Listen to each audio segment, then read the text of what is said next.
Many insects have a compulsion to follow the light, and humans are the same. Except we call that light hope.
Remember when we chased that Tanuki down this way? Good times. Huh? What's that?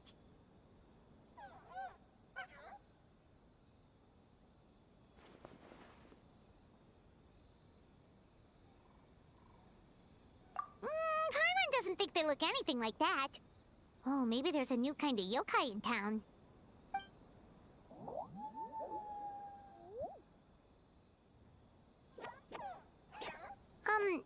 Is it trying to get us to follow it?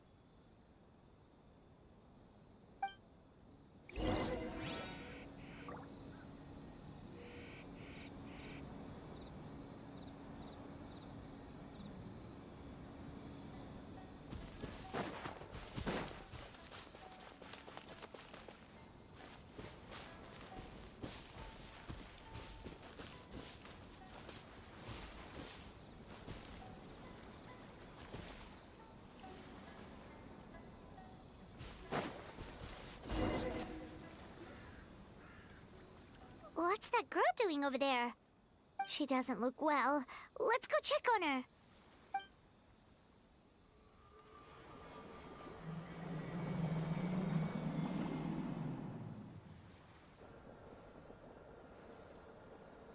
Oh, what just happened?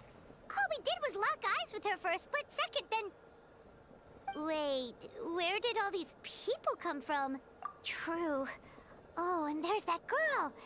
She's still here. Maybe she knows what happened. If I leave now, will I have enough time? How many times do I have to explain? There's no going back if I report him, but still.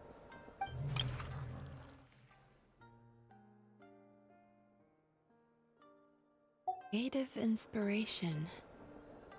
Well, inspiration tends to give anxious minds a wide berth, so I hope our treatment will help you relax.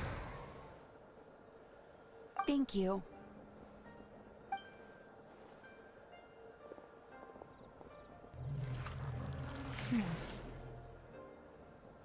Remorse for the misdeeds of the past, and despair over the sorry state of the present.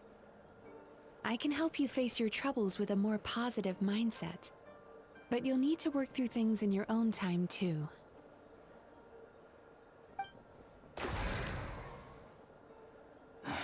Many thanks. Next, please. What's wrong with her? I'm fine. Next, please.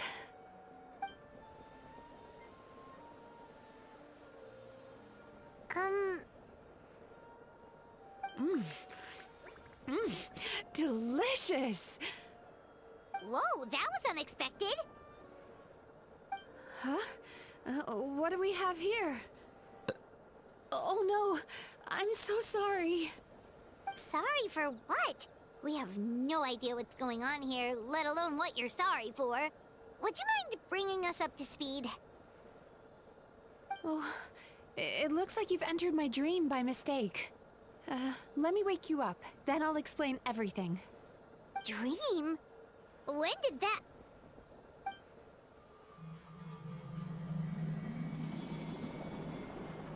Whoa!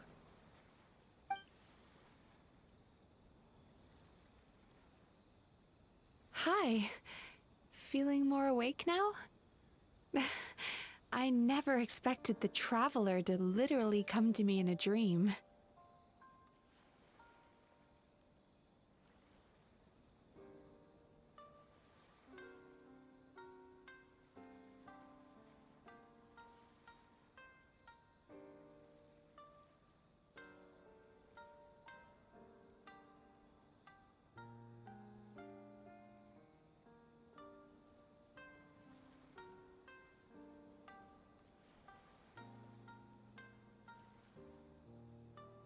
Oh, someone I know talks about you all the time. Plus, I'm pretty good at profiling people based on their reputation. So, who are you? Right, of course. It's our first time meeting each other, so I should introduce myself properly. My name is Yume Mizuki, or just Mizuki for short. I'm a Yumekui Baku, which is a kind of yokai here in Inazuma. Yume Kuibaku?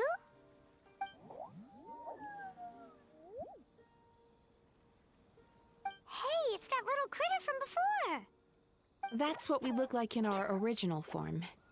I'm guessing that's the one that led you into my dream earlier? Baku feast on the bad dreams of human beings, but we need to be in a dream of our own to digest them. The place where you met me earlier was where I go to digest bad dreams. I must have swallowed one too many bad dreams, because they were causing me some digestive trouble. It's actually a good thing you showed up when you did. Call it a happy accident, I guess. Thanks to your help, I'm now able to digest all these dreams properly. Yeah, we thought you looked a little uncomfortable. That's why we came over. We didn't know what it was. We just thought maybe you could use some help. And Paimon really hates bad dreams, so Paimon's even more happy to help knowing that you can eat them. Thank you. But I still owe you an apology.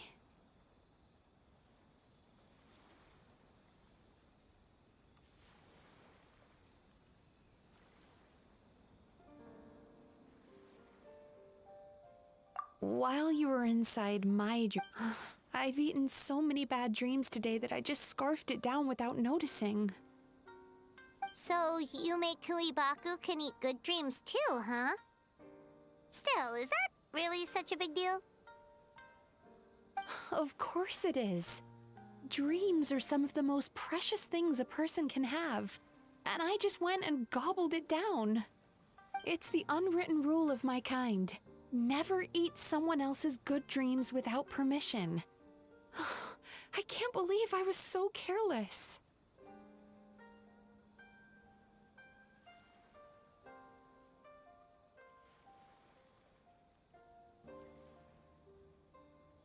But don't you feel horribly depressed? Isn't your mind suddenly flooded with distressing memories? Huh. Remarkable. I've never heard of someone remaining so mentally stable after having a good dream of theirs devoured. It's probably because the Traveler has too many good dreams to count. Maybe. But I still owe you something for your trouble. Ah, here, take this. It's a VIP pass for the Isa bathhouse.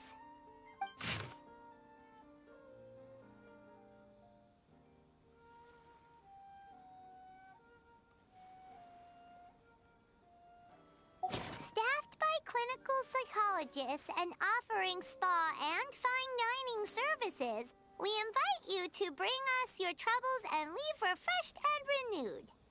That's where I work. You'll find the address on there too. This invitation letter entitles you to enjoy our highest tier service, free of charge. Oh, and speaking of work, I'd better get back before I'm missed. I hope to see you as customers soon.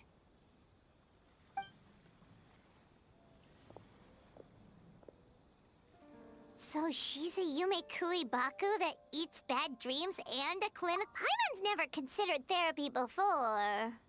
Then again, speaking of eating, that bathhouse place does.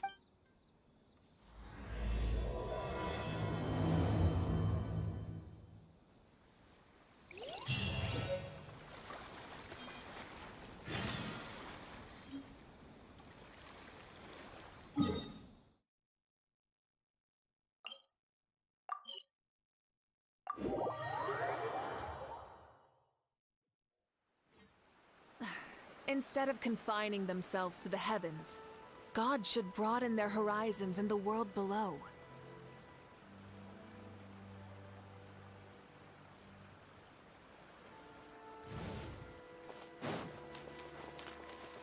Burn it down!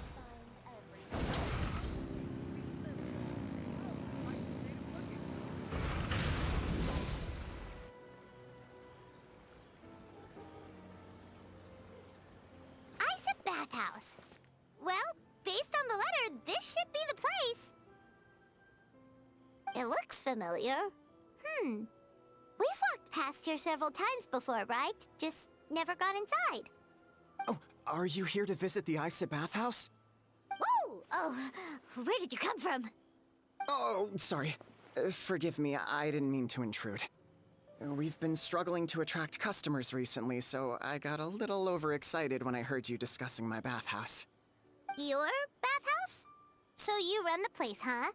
And business isn't going so great, you say? Oops. Please forget I said that. It just slipped out. Now, do you have an appointment?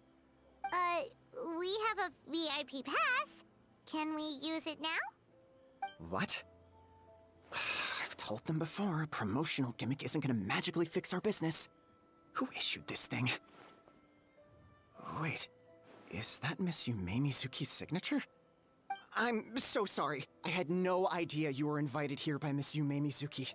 Please, feel free to redeem your VIP pass now if you'd like. Just give your names at reception. Sounds like she has a lot of clout. But aren't you supposed to be the boss? I am, yes, but Miss Yume Mizuki's a major shareholder. The business never would have gotten off the ground without her investment. What? Oh, it's no cause for alarm, though. She's a very responsible person. In addition to being a shareholder, she's also personally involved in our day-to-day business. She only returned to Inazuma recently. Otherwise, I'm sure you'd have heard of her by now. She's a highly renowned clinical psychologist. Please, head on in.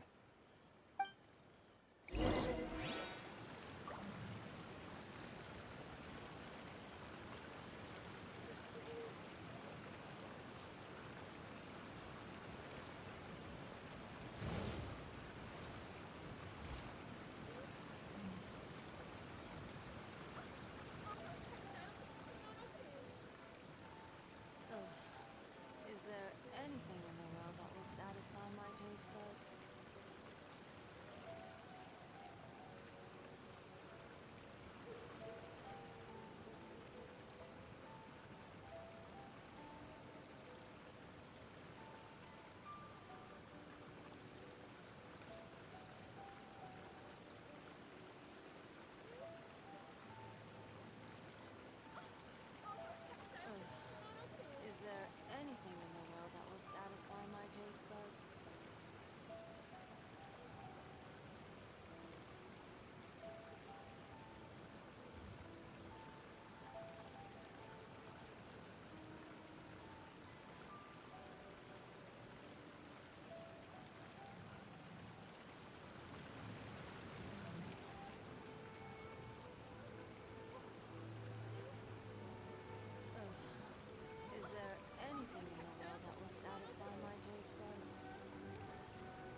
An indoor hot spring? Oh, Paimon's gotta give that a try. Hello? I'll be right with you. Oh, you okay? Oh, sorry, I'm so clumsy sometimes. But don't worry about me. Putting customers in a bad mood is the last thing I want. I promise I'll provide an excellent service. Please don't leave. How many times? It's all good. No, Why is she... Actually, we're... Xion, there she is. so Mizuki invited you here? She means but a couple of customers with cash to splash doesn't solve anything in the long run. You should focus on what to do about our new competitor. aw, Murasaki. Was that you showing some concern for our business? I'm touched. Ugh, did not. Since you're so eager to find solutions, you can work on our most pressing task, bringing our accounts up to date. With your smarts, I'm sure you'll fly through it. Subtext being, you can't give it to Xion because she's a moron and she'd screw it up? Xion, I'll take things from here.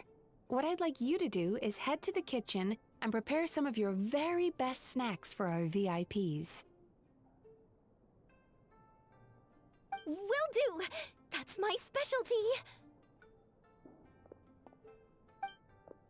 Sorry to keep you waiting. I have to keep our staff calm to ensure you have the best experience.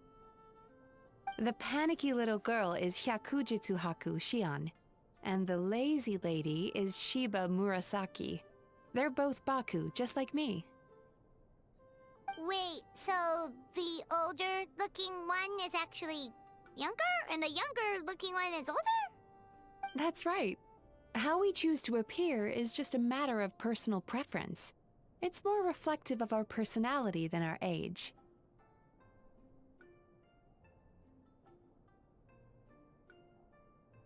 Anyway, enough about them. Back to you two. Per the terms of the VIP pass, you're entitled to free use of all our services. So the spa, the fine dining, and psychological consultancy. I would recommend starting with the psychological consultancy. Between me and you, one of the steps involves getting your bad dreams eaten. Since I ate one of the traveler's good dreams by accident, this seemed like the best way to make amends. Ooh, we get to have our bad dreams eaten by a Yumekui Baku? That sounds fun! Oh, that's a good point. You've been having some difficulties recently, right? It wouldn't feel right to get all this free service while you're struggling. Is there anything we can do to help out? I take it you overheard Mr. Aikawa complaining about our current situation. Yeah. I'm sorry to cause you concern. Mr. Aikawa is a smart businessman, but he tends to worry too much about short-term profits and lose sight of the big picture. Our financial situation is nowhere near as dire as you're imagining. And in any case, passing our business woes on to our customers is hardly the solution. Please enjoy the services we have to offer. Once you've experienced our hospitality for yourselves, I'm quite sure your confidence in our future prospects will be restored. Can't argue with that. Let's get started. Of course. The only thing is, psychological consultancy is a one-on-one service that takes quite a long time. But I can't just make one of you wait around while the other one is in therapy. So, perhaps I can treat the traveler while Xion treats Paimon? Would that work? Fine by Paimon. But, is she up for it? She'll be fine. I noticed how gentle and encouraging you were towards her earlier. You're the perfect client for her. Oh, Secondly, Xion's therapeutic approach is a little different from mine. It often involves food, so she might be a better fit for you. Food therapy? Oh, that sounds perfect. All right then, please follow me.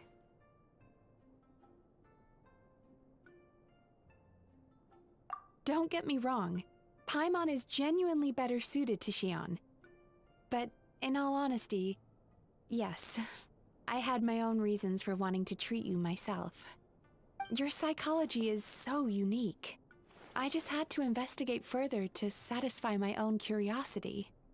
Please, come with me.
There's a theory which suggests that we bury our most powerful emotions deep within our dreams. That's the territory I would like to explore.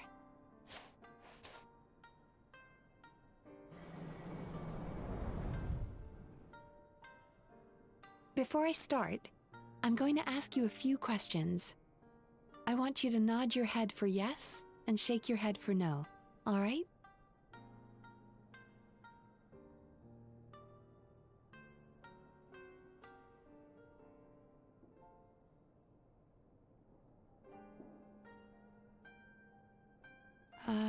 Traveler?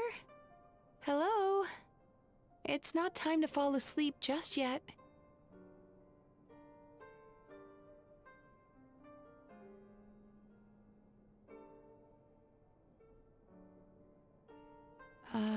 Traveler? Hello? It's not time to fall asleep just yet.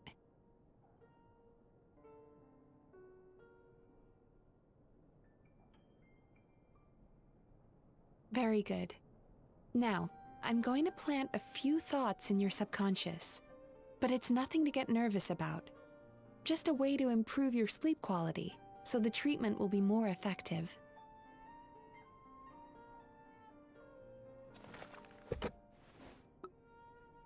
This is an incense from Sumeru that soothes the mind. The fragrance is said to be the scent of dreams. Now, close your eyes, take a deep breath, and concentrate on the scent. The next step requires some visual preparation, so don't open your eyes until I say so.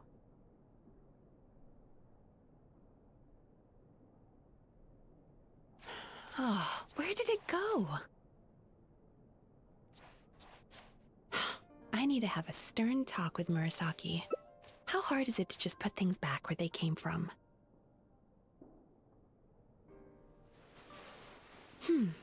This needs another dab here.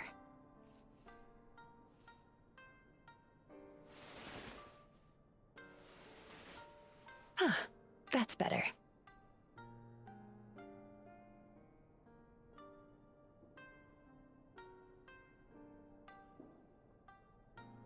I said no peeping. I'm still not ready yet.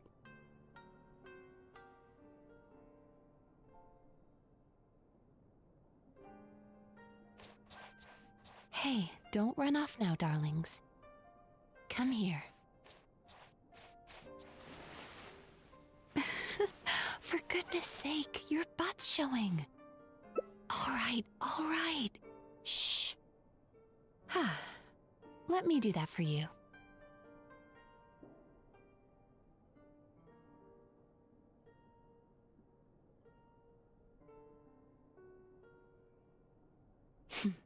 I can see that you don't like being kept waiting. Go on, open your eyes. Everything's ready.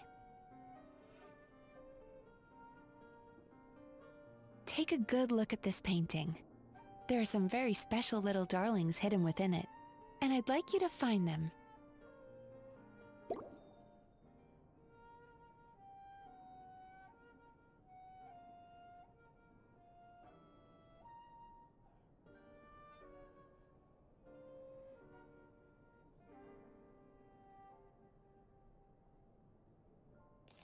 Do you see her? Isn't she just adorable? Now you just need to find the others.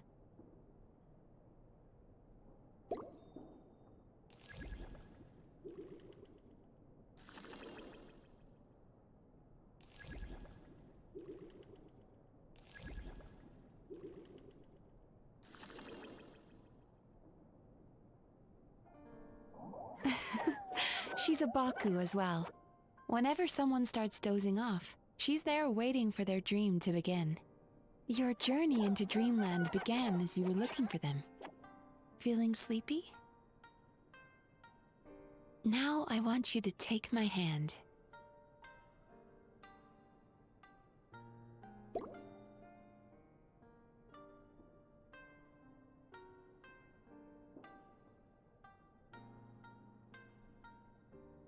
Oh, what's the matter? Feeling shy? Relax. This is just a part of the psychotherapeutic technique.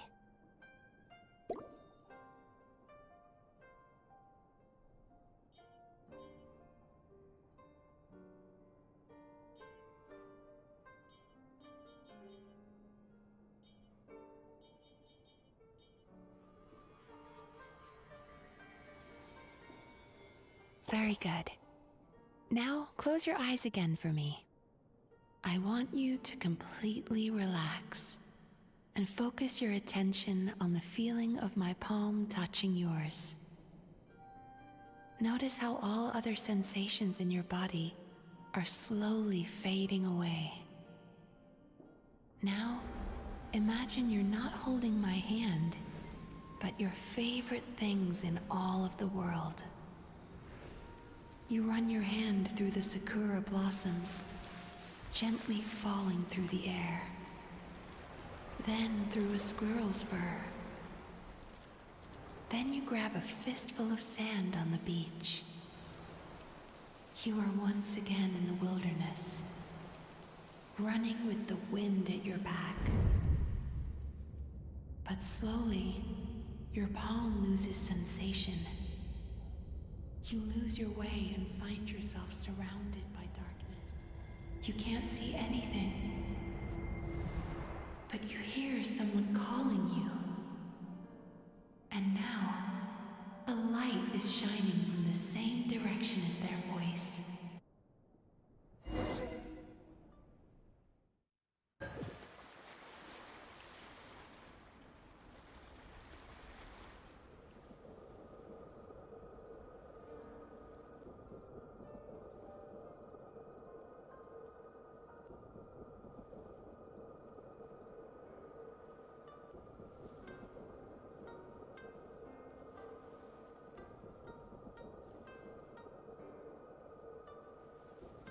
Traveler, come over here.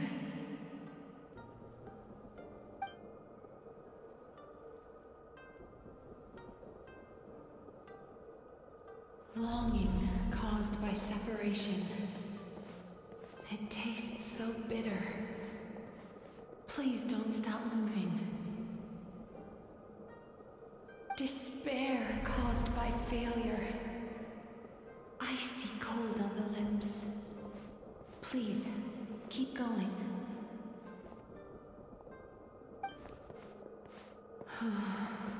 Regret, caused by missed opportunity. A sharp aftertaste.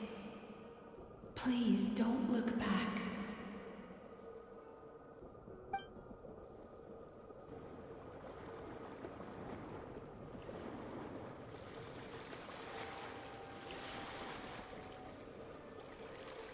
Go to where the sakura petals fall. Go to where the squirrels play. Go to where you can hear the sound of the waves.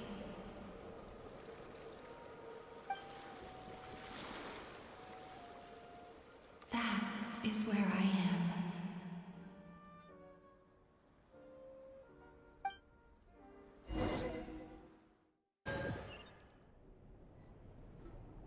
Holding my hand tight, those lost sensations come back to you.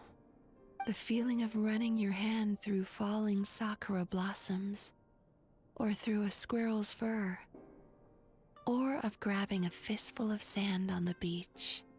And as you return from the wilderness, you gradually recover your other senses as well.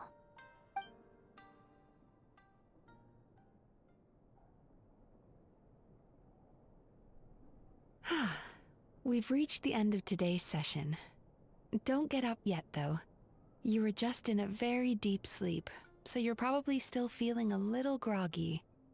I've switched to a different incense that'll help get rid of your drowsiness. How you getting along, Traveler?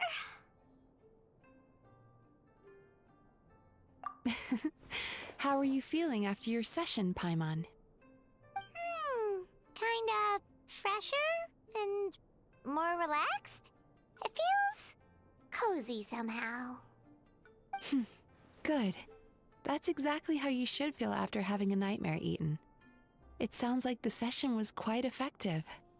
Oh, for sure. Paimon especially liked how she used the sense of taste to help guide the process. But Paimon was asleep for most of it, so she's not really sure how it all works. Do the Yumikui Baku just, like, sneak into your brain and gulp down your bad dreams in one go? It's quite a bit more complicated than that. It deals with people's most visceral emotions, which have to be handled with the utmost care and attention. That sounds super mysterious. Sorry, that probably made no sense at all. Anyway, don't worry about the details. For your purposes, Paimon, just think of it as Xion gulped your dreams away. How are you feeling, Traveler?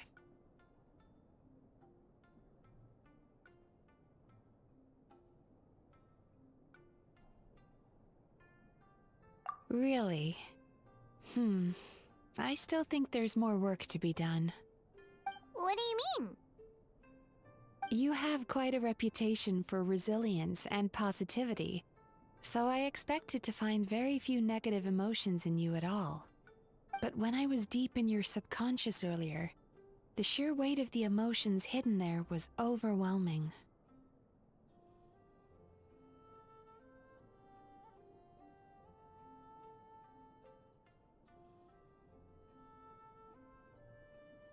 Yes, you certainly do. But that's not what concerns me the most.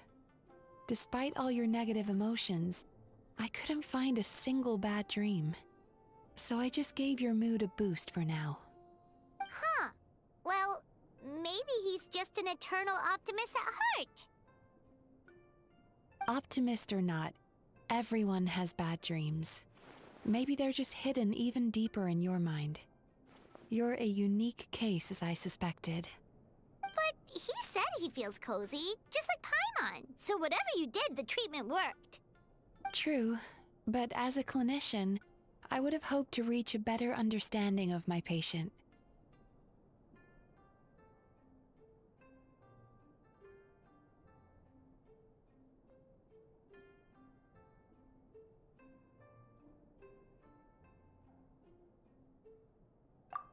Fine by me, as long as you can put up with a daily nap while holding my hand.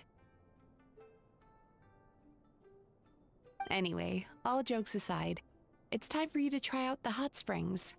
Your mind has had the chance to de-stress. Now it's time to do the same for your body. Oh, that sounds good. Paimon's feeling relaxed already. You know, this place provides a really great service. It's such a shame that you can't find more customers. Don't start worrying about our bottom line again, or my work so far will count for nothing. Look, as long as we keep providing a great customer experience, we're sure to attract more business eventually. If you say so. I think the traveler's recovered from the therapy session now. Let's head to the hot springs.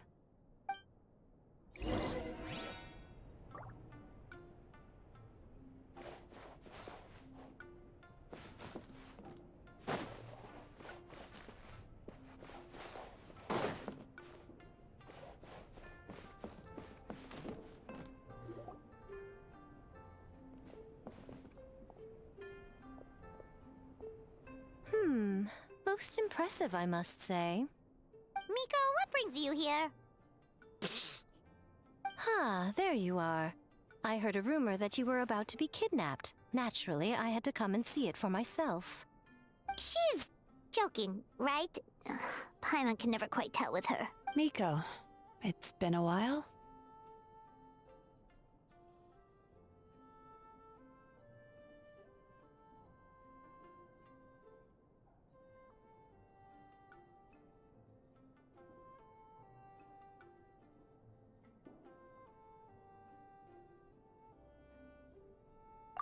She never mentioned? Interesting. We've known each other since before I became the Guji. I've told her all about you. But it sounds like she's forgotten all about me. You'll have to forgive me. I just didn't want to scare the traveler off. And hi, I'm Miko's friend seemed like a surefire way to do that.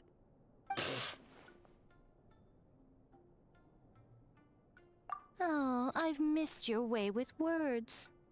So, Lady Guji, to what do we owe the honor? Why, I simply came to see the business that my dear friend has invested in. Oh, and also to urge you to sell your shares before their value plummets to nothing. You could always invest in the Yi Publishing House, you know. Business is always booming. You only need to ask. Sounds serious. But what's wrong? Are the shares really gonna plummet to nothing? Well, hasn't she told you? Of course. She's your therapist. She has the perfect excuse to never open up. The Isa bathhouse used to be very popular. Although not because of the hot springs, despite the name. Their main selling point has always been the psychotherapy services offered by the Baku. But recently, a competitor cropped up. His name is Emura Ichigensai. He operates right here on Narukami Island, and his methods are said to be quite revolutionary. Since he provides a similar service to the bathhouse and boasts even better results, he was able to poach their entire clientele in just a matter of days. Oh, it's such a pity to see how empty this place is now. Miko, my job is to relieve my clients of their burdens, not to share mine with them. Oh, of course you'd say that. You're a professional. But no amount of professionalism is going to fix this situation, is it? I heard people have been lining up since the early morning for Emura Ichigensai's clinic today. He's seeing patients just west of Inazuma City. And, how many patients have you seen today? Surely you know I'm not going to quit. True. Very true. So, that's it? You're just gonna leave?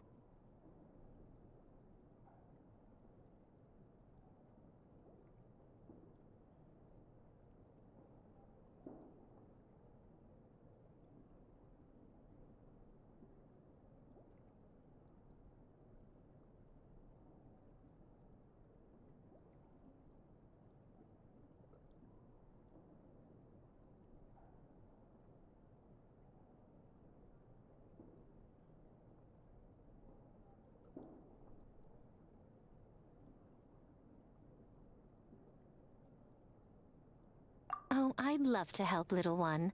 But I don't want to upset my old friend. Miko's acting all mysterious again. I understand why she doesn't want to help. The two of us are technically competitors, after all. Huh? Light novels are one way for people to pursue happiness in their free time. So are hot springs, and so is therapy. Miko and I disagreed quite significantly over the question of how to make people happy. Paimon is so confused by your friendship. Paimon's curious, though. After today, it's hard to believe that anyone could offer a better therapy service than the Yume Kuibaku, which begs the question, who is this Eimura Ichigensai guy anyway? Something of a mystery. I tried to look into his background when he first started poaching my customers, but I couldn't find anything. I suspect he's avoiding me on purpose, since I'm a competitor. In all this time, I haven't even figured out basic things like where he sees his patients. Well, we at least know where he is today, though, right? Miko happened to mention it in passing. That's true. But I'm sure he'll find a way to avoid me again if I go looking for him. Then why don't we go instead? We can pose as potential customers to get information out of him. As I keep reminding you, this is my problem, not yours.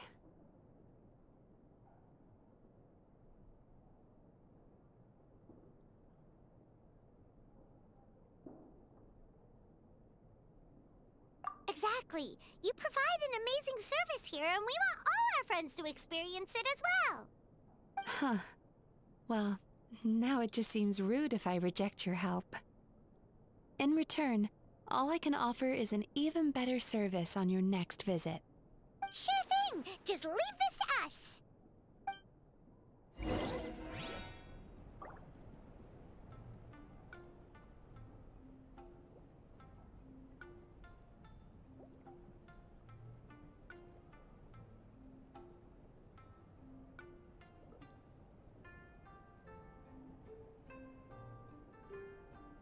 Exploration and trials. Adventuring is right up my alley.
This should be the place.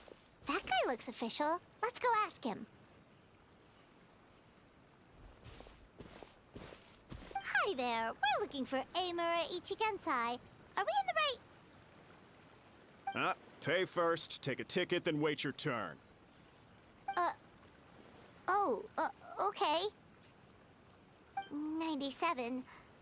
What number are you up to so far? 53. Be patient, I'll call your number when it's your turn. Jeez, what a charmer. Sounds kinda therapeutic in its own way. But we don't really have a good excuse to resort to violence here. And we definitely don't want to scare off our target. Why don't we pass the time by talking to some of his other patients?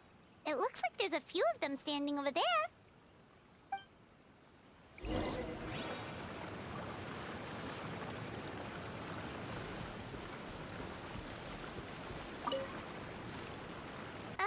Sorry to interrupt. Do I know you? Ah, so you're here for counseling too. Yep. Fellow clients of Eimura Ichigensai here. Although this will be our first time using his service, so... Service? How crass. We're talking about spiritual guidance here, not some business transaction. In fairness to them, they haven't experienced it yet. Ignorance among the uninitiated is only to be expected. Okay. Well, anyway, Isa Bathhouse calls it a service. Ah, more defectors from the bathhouse, huh? Service might have a veneer of professionalism, but all it really means is inadequate treatment that costs a fortune. Why do you say that? I'll tell you why.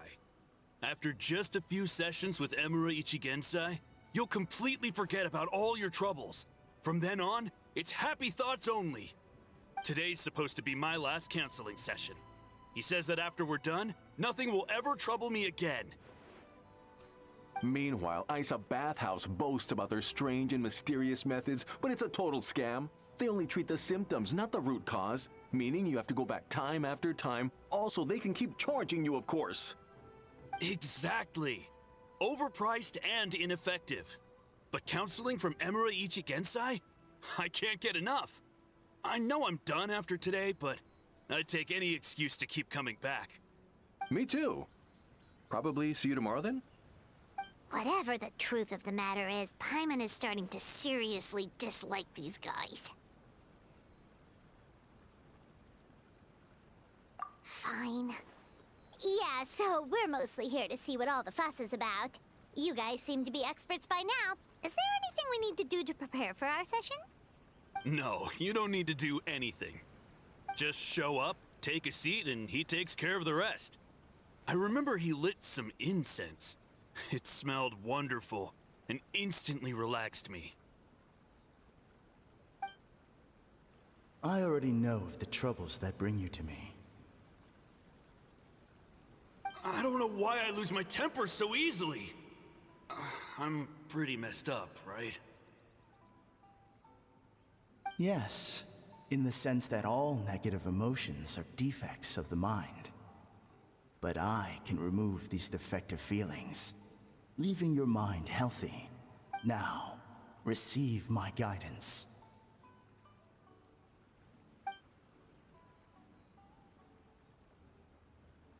I don't actually remember the guidance, but anyway, it clearly worked. I guess whatever he said disappeared from my mind and took my problems along with it.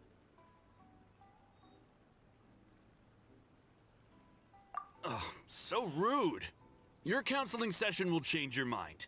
In more ways than one. We're only being cautious.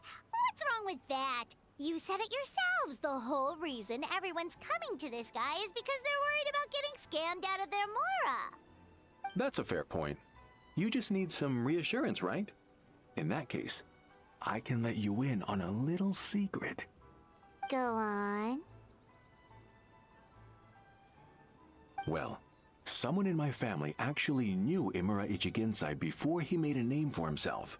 Apparently, he had a terrible temper. Pretty much everyone in the neighborhood had issues with him. But he must have had some sort of epiphany, because he did a complete 180. Went from having the most rotten temper you can imagine to one of the most cheerful people around. Even more amazingly, all the people who used to despise him ended up becoming his best friends. His neighborhood's more peaceful and pleasant than it's ever been. So you can rest assured that whatever treatment you get from Imura Ichigensai, he tried and tested it on himself first. Huh? What a ridiculous story. Doubt it all you want. I heard it straight from my relative who knows him personally. What should we do now? We may have burned our bridges with these two. Yeah, there's still a lot of people ahead of us, though.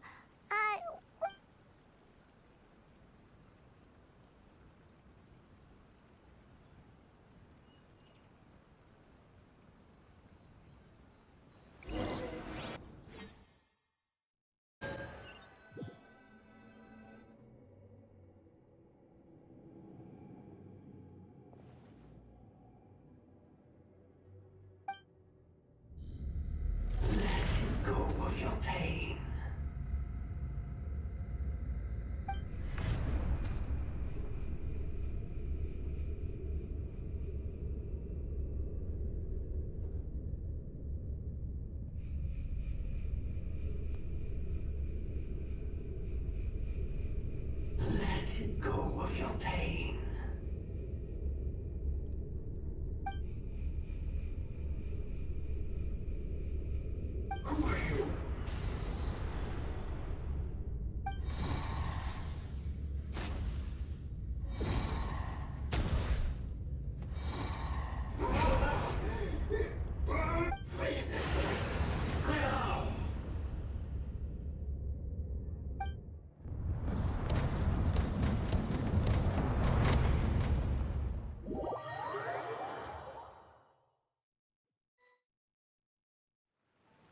her. It's almost time.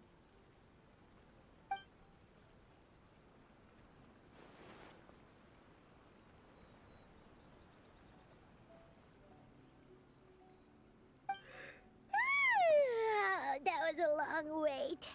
Paimon's good. All right, now time for us to go meet Mr. Amura Ichigenzai.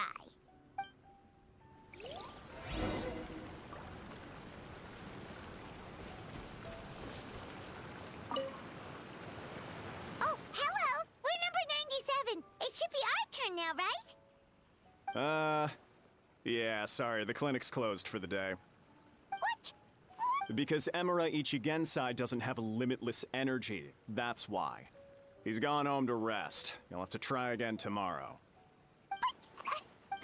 Not as long as some people. Try getting here earlier next time. Save yourself the trouble. Spiritual masters like Emura Ichigensai cultivate their powers with peace and solitude. Someone like you ain't gonna find them. Drat! We should have barged in after all. Yeah, nothing else we can do for today.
So he gives spiritual guidance, and it takes all your troubles away and leaves only happy thoughts?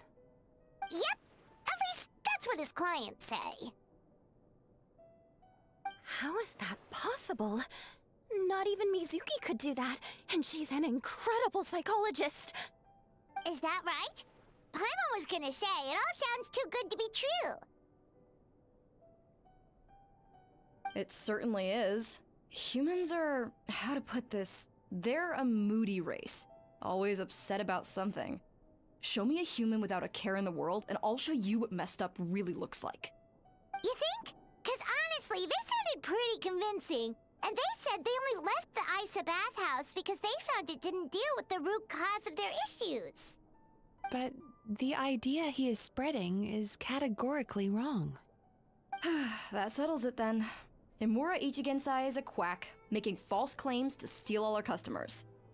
Is that why he's doing this? To steal our customers? Or is there more to it? It's unfortunate that you didn't get to meet him in person. I need some idea of the kind of person he is. Otherwise, I have no hope of figuring out his motivations and goals. Yeah, it's too bad. Although, if it's any help, we did hear a bit about his backstory from someone else. Apparently, he used to have a really rotten temper. But then one day he suddenly reached enlightenment and became a spiritual master or something. Imura Ichigensai. Rotten temper. Now wait just a minute.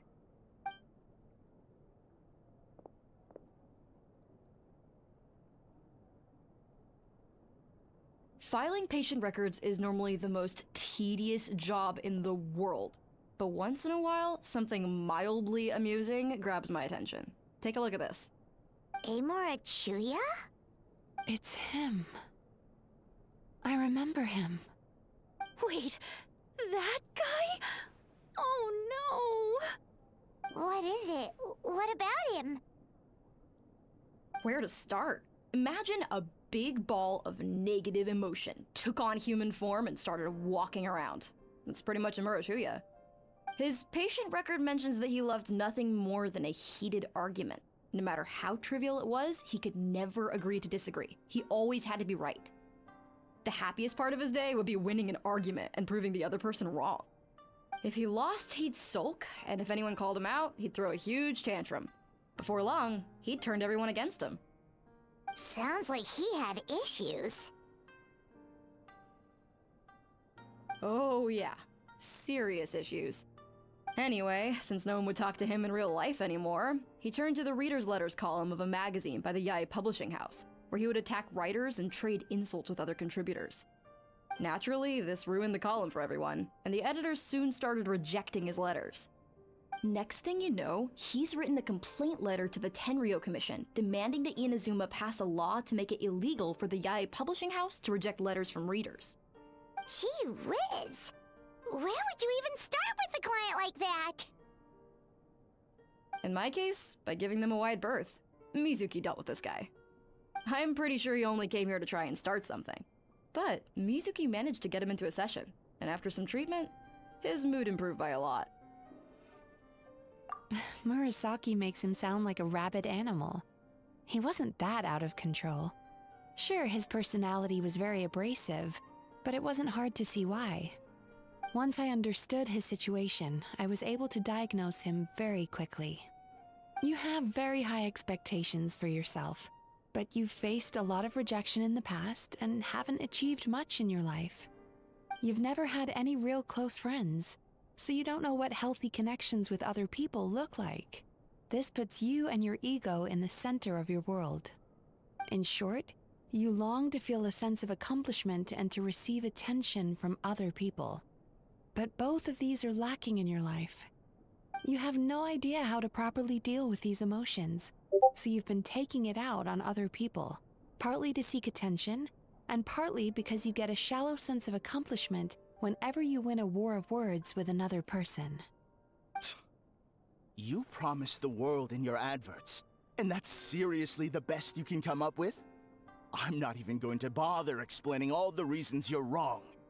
I mean, you completely misunderstood why I even sent that complaint letter.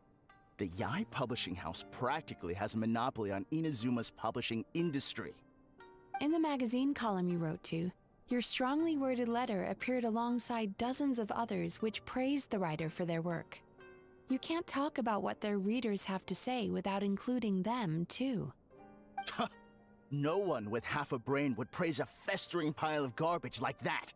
Those are not opinions worth listening to. So when I touched on the idea of you having an egocentric worldview, this is the kind of thing I was talking about. You... Wow. How the heck did you get him to stay for treatment after dropping all of that on him? Simple. The more he realized the truth of my diagnosis, the more he compulsively searched for evidence to refute it with. He lost the ability to communicate like a normal human being. So I kept him here by using his preferred mode of interaction: argumentation. The Tenryo Commission had ignored his complaint letter, so he had no outlets left for his emotional outbursts. Eventually, with the help of some incendiary words, I got him to agree to try some basic therapy. Finally, I was able to tweak his mood and stabilize his condition. It's a shame, really. If I'd only been able to see him a few more times, I know I could have helped him work through his personality issues. But unfortunately... It was all my fault. For the last time, it was his fault for being a nutjob. What? What happened? Well, one day, he comes in as usual for therapy, but Mizuki isn't here, so Shion sees him instead. I don't know what got into him that day, but he suddenly announced that he wished to be free of his troubles for good, and demanded that Shion make that happen. Obviously, she didn't manage it, and then he pulled out a complaint letter to try and intimidate her. That was the last straw for me. I kicked him out and blacklisted him. He hasn't shown his face here since. Whoa. Anyway, now everyone's had a look at his record, Do we think there's any chance that this guy and Imura Ichigensai are the same person?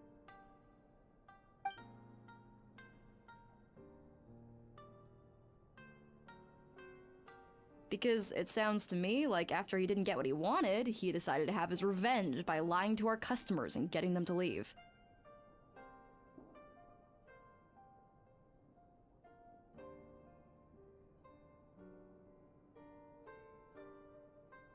Bad dreams are formed from a buildup of negative emotions in the subconscious. You can't simply trick people into not having them anymore. If Murasaki was right, then surely they'd have seen his lies for what they are by now. There's no point hemming and hawing. Let's report this guy to the Tenryo Commission for fraudulent business practices. If he can complain, so can we. Is anyone there? We'd like to book a therapy session. Can we start now? Hello! Please come with me. I'll get you registered. Wait, those are the two guys Paimon mentioned earlier. Just this boy. Oh, really? Well, that proves it, doesn't it? I was right. Now that they've realized they were lied to, they've come back. So chin up, Mizuki. I bet you business will start picking up again from tomorrow morning. Yeah, you Yume Kuibaku provide an unbeatable service. No scammer's gonna run you girls out of business. Interesting. Well, good. Murasaki, go help Shion, please. Should have kept my mouth shut. I jinxed it, and now I have to work again.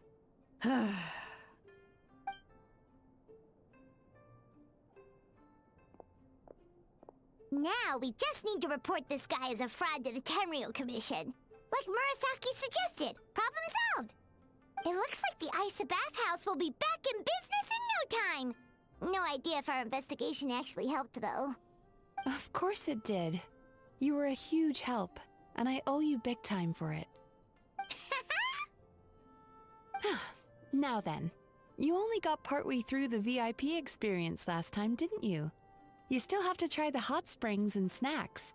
Both are top tier. Oh, true! How could Paimon forget about that? Especially the snacks.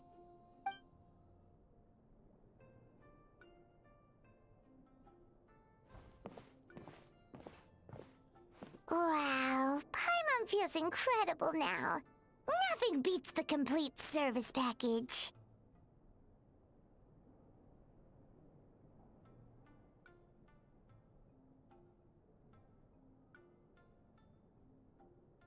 Agreed!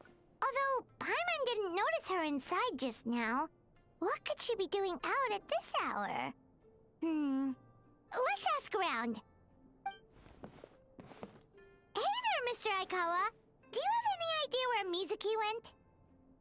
Oh, you're looking for Mizuki? She actually tends to disappear for a while around this time every evening. It's the one part of the day where she gets to relax herself. As for where she goes and what she does during that time, I'm afraid I have no idea. She takes the evenings to relax, huh?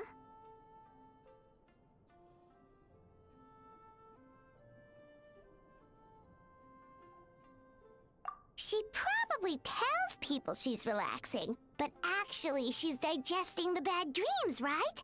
Hope she's not having any digestive trouble. Oh, remember the place from last time? Let's head there and check on her.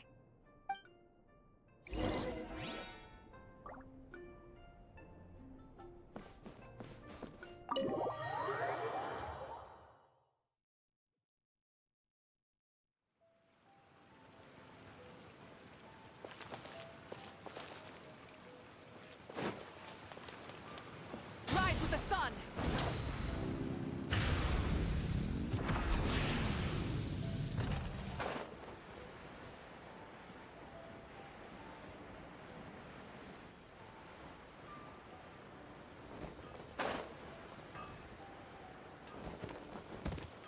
Light it up!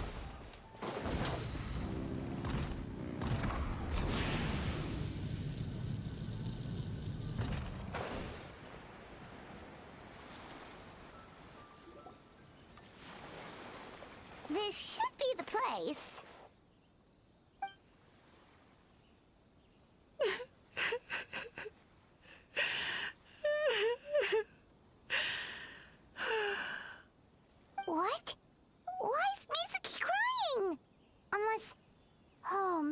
got pulled into one of her bizarre dreams again.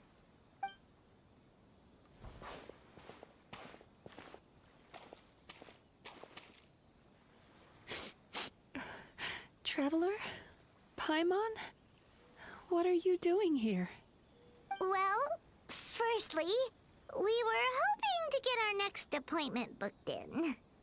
Oh, I see. I was planning on making it back before you finished in the hot springs, but I ended up spending longer here than I intended. Don't worry, this isn't a dream. I was just feeling a little sad. Oh, what's up? Indigestion getting you down again? No, my digestion was fine this time. What you saw just now was the aftermath of the digestion process. Like I said, bad dreams are basically bundles of all kinds of negative emotions. When I digest them, I feel them all for myself. So when I'm processing these emotions, I tend to get quite— Does that happen to all Yumikui Baku? Oh, don't worry about the others. To feel these emotions, you first have to understand them. Most Baku have a very poor understanding of humanity. So to them, a human bad dream just tastes like a slice of bland white bread. They can basically wolf it down and barely notice the flavor. I'm the odd one out in that sense. When I was studying abroad, I made a serious effort to learn as much about human psychology as possible. Now I understand human emotions much better. I can empathize with them, and I can now discern many complex emotions when I turn my attention to digesting bad dreams. But still, that's no reason for you to be concerned about me. I wouldn't be much of a psychologist if I didn't have the mental fortitude to handle this stuff. Letting your emotions out is one of the most effective ways to process them. Now that I've done that, my mental state is back to normal. Paimon thought maybe seeing those customers had upset you somehow. It even makes Paimon mad. You work so hard for them and then they turn around and accuse the bathhouse of being a money-making scam? Yes, they were led astray by some swindler, but it's not like they took much persuading. I can't blame them. The idea that you can forget all of your troubles and never have a bad dream again is a very alluring one. Who wouldn't want to believe that? Traveler, if I really could make you forget all of your troubles for good, would you want me to try?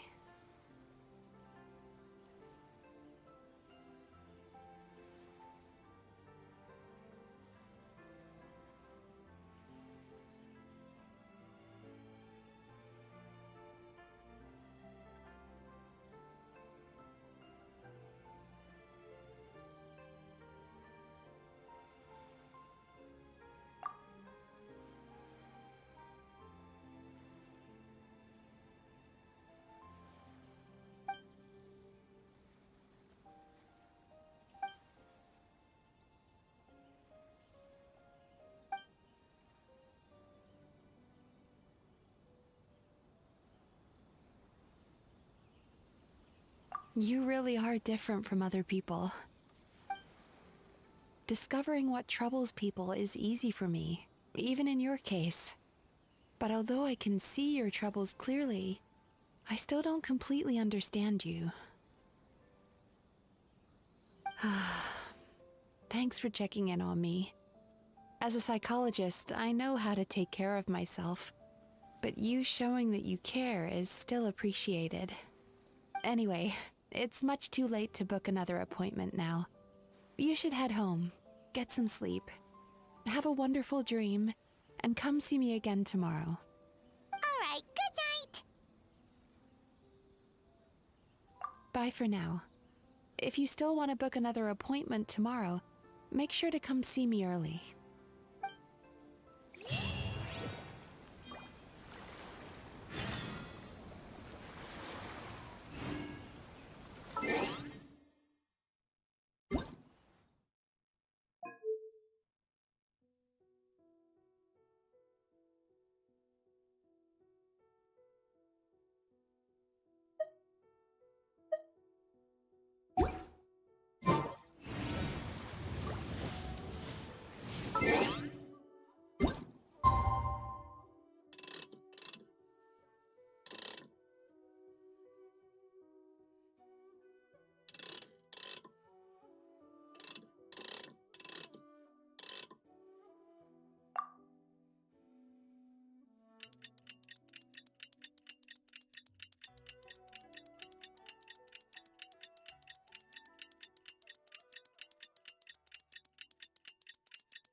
Mizuki!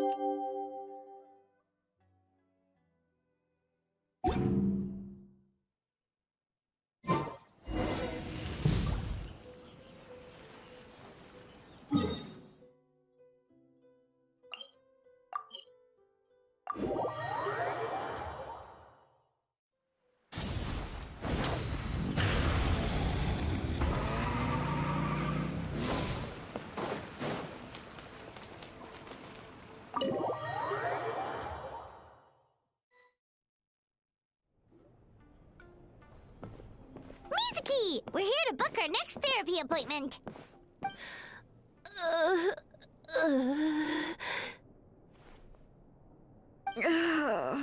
It hurts. Oh no, what's wrong with them? They've been like this ever since they woke up. Ooh, it's an extreme case of indigestion. Huh? How come? Oh, did they eat too many nightmares last night? I doubt it. We only had 4 customers yesterday, including you two. Paimon blames the other 2. You're right. Something's definitely wrong with their nightmares. Our ability to digest dreams isn't just a matter of quantity. It depends on the emotional intensity, too. Point being, no normal person should ever have a nightmare of this magnitude.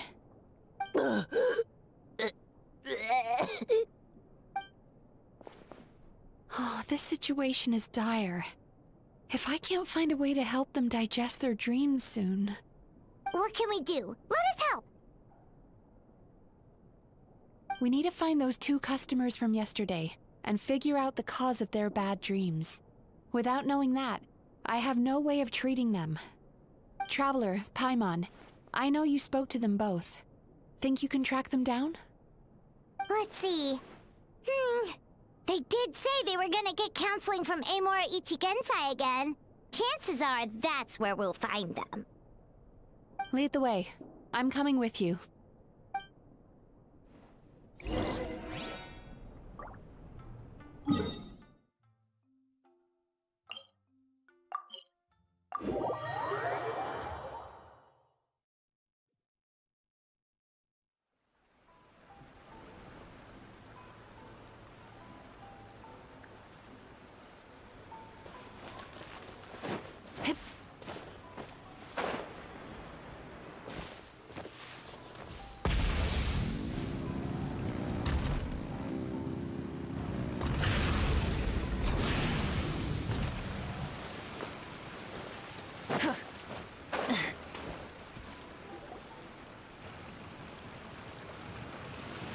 You know, I went out to sea earlier today, but was so distracted that I lost my net. Oh well, it's not a big deal though. Yeah, I messed up today too. But hey, what's the big deal? A few bandits got away, it's not the end of the world. Hey, you 2! Murasaki and Shion are sick, and it's all because of your bad dreams! Whoa, someone's in a bad mood, huh? So funny. I know, right?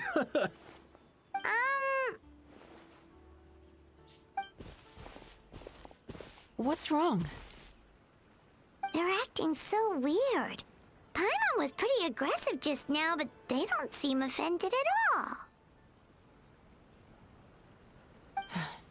Allow me. Gentlemen, do you still remember visiting Isa Bathhouse last night for dream regulation therapy? Did we? I don't think so. Huh. Do you recall having any bad dreams recently? No, why would I? What in this world could be so bad that it'd give me nightmares? Nope, nothing comes to mind. Bad dreams must be highly irregular, surely. You don't have to look far to see that life is beautiful. What is going on? It's like they've completely forgotten what they did last night. Although Paimon can believe what they're saying, they don't exactly seem troubled by nightmares. Does that mean Amora Ichigensai's counseling actually works? No. No, they're clearly not in their right minds. Traveler, Paimon, focus hard for a second. I'm gonna try something a little unorthodox.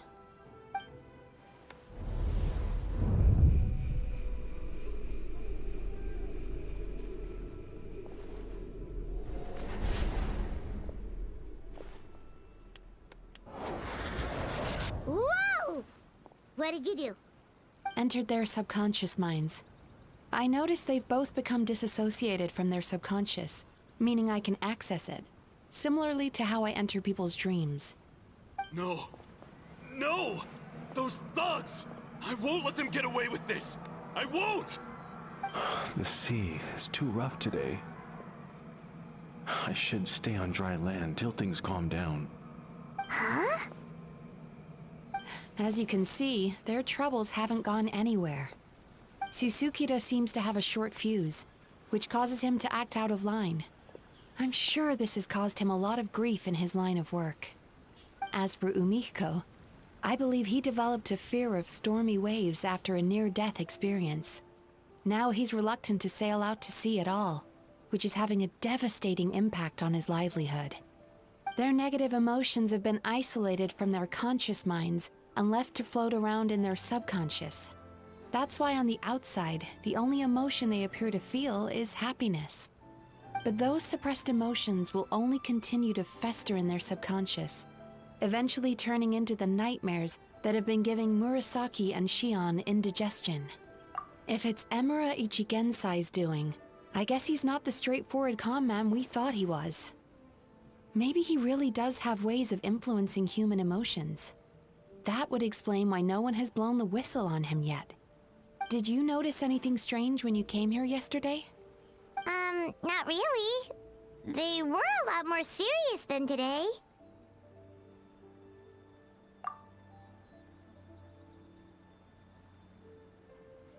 You sure kept that one quiet. Oh, no.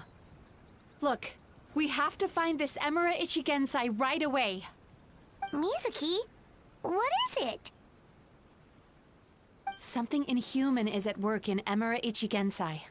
The Traveler's dream confirms that. He has victimized everyone who has received his so-called counseling. If we don't find and stop him as soon as possible, his victims may well suffer irreversible damage to their psyches.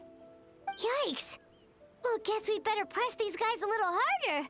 Do you know when Emura Ichigensai will be here next?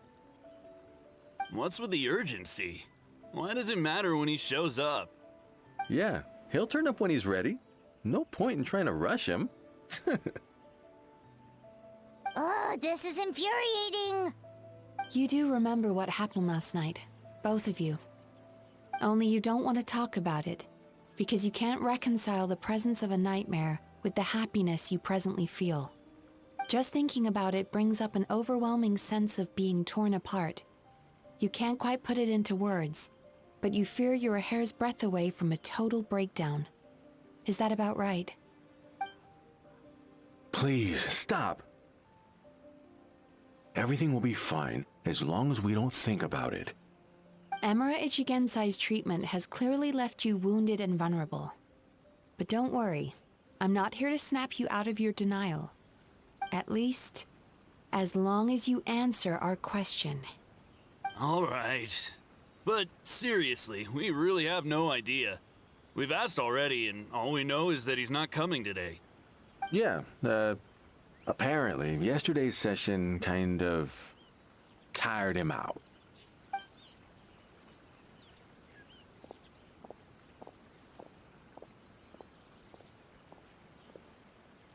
Is he trying to hide from me again? They really don't know anything? Darn! Looks like we've hit a dead end. I don't suppose you know where he lives, do you? No. We did ask yesterday, but even his guard didn't know. In that case...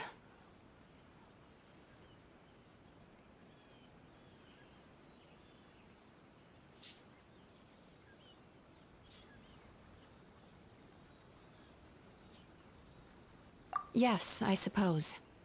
Now that I know what's causing their bad dreams, I can administer the correct treatment.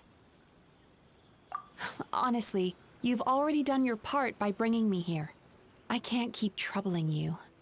Don't forget, we want to book our next therapy session. The sooner you stop having to worry about Amura Ichigensai, the sooner we get you all to ourselves. So we're not gonna quit until all this is resolved, and the bathhouse is back to business as usual.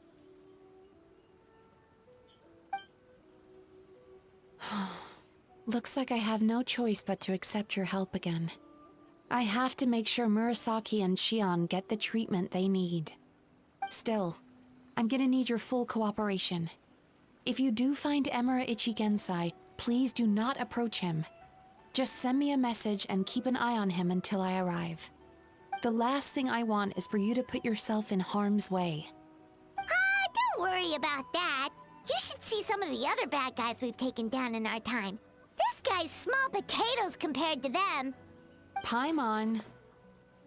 Alright, sure. We'll keep our distance and send the message. Very good. Let's get going then. Pretty bold claim saying you'll track this guy down.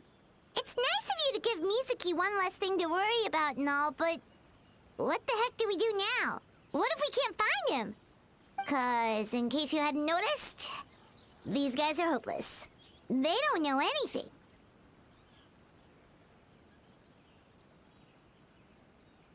Oh, wait, you're right! She was the one who tipped us off about this place yesterday!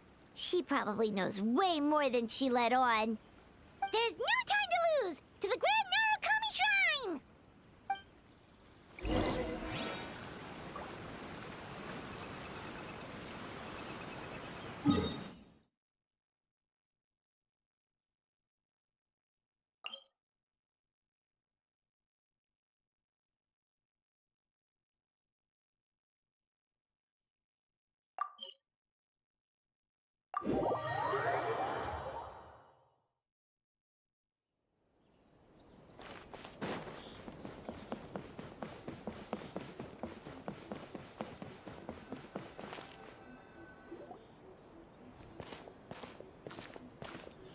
She's usually somewhere around here.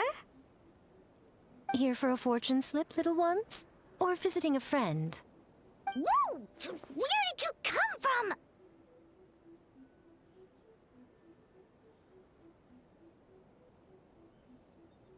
That was a little lukewarm. You're starting to sound a lot like her. But pleasantries aside, what's the matter? You look rather out of sorts. You may remember I dropped a not-so-subtle hint as to his whereabouts yesterday. You mean to tell me you still haven't found him? Aha! So you did bring him up on purpose! Let's not lose focus here. You're here to ask for my help. So would you mind explaining the situation to me? Yeah, fair enough. We went to the place you mentioned, but he slipped through our fingers. Next thing we heard was he's not seeing patients there anymore. Apparently, he loves his peace and solitude. So obviously, we've got no idea where to find him now. Oh, and after the lengths I went to get you that location. Don't know if this helps, but we did learn some other stuff about him yesterday. For example, a guy matching Amura Ichigensai's description came to Mizuki for therapy once. Only his name was Amura Chuya. Wait, what? Amura Chuya? You know him? I once asked the Yai Publishing House to host an event for contributors to the Reader's Letters column. I had hoped it might be a fun chance to meet some like-minded people and chat. Until he showed up. Are you telling me that Emura the Hellraiser and Emura the Healer are the same person? Based on everything we've learned so far, it certainly looks that way. All right, well, in that case, give this address a try. Really? Who chooses to live in a place like that? This was the delivery address he gave to the publishing house once, when he placed an order for several dozen books in one go. He also requested to pay on receipt. The warehouse took one look and assumed it must be some kind of prank, so they rejected the order, earning them an honorable mention in his complaint letter. Of course, with the benefit of hindsight, it's rather obvious why he lives there. Someone as antisocial as him wouldn't be welcome anywhere else. You've got a point. Well, we clearly made the right decision coming to talk to you. I'm just glad I could help my old friend. You mean Mizuki? So you really do want to help her? I can tell that she's invested an awful lot into the Isa bathhouse. It's only natural for me to show some concern when I see a friend's business in trouble. Really? 'Cause yesterday it looked more like you were looking for a fight. I assume Mizuki has told you that we're competitors?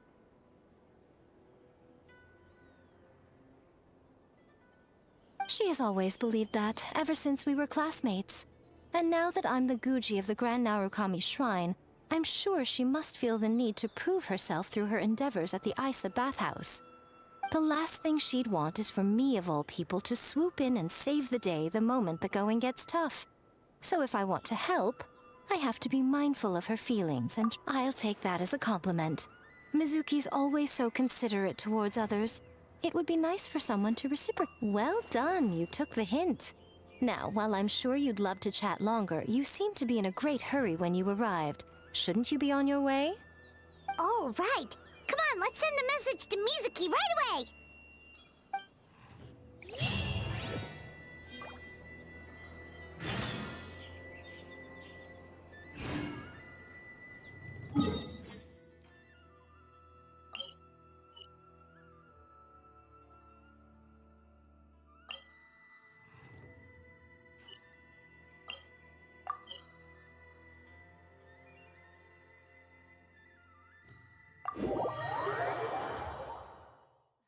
Instead of confining themselves to the heavens, God should broaden their horizons in the world below.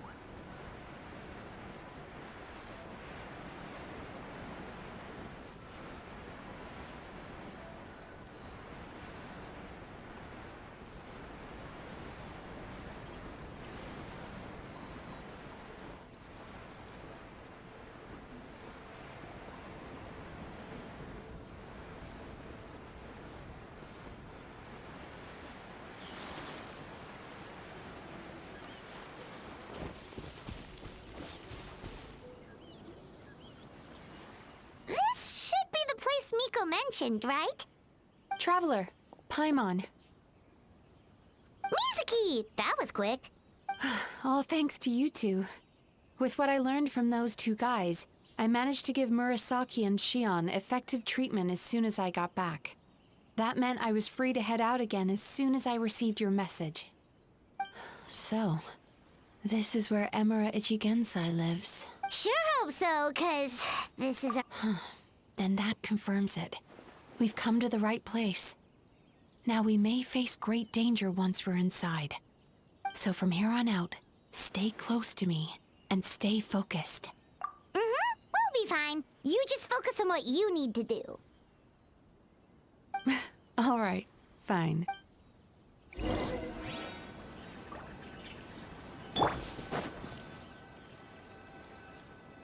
Off we go!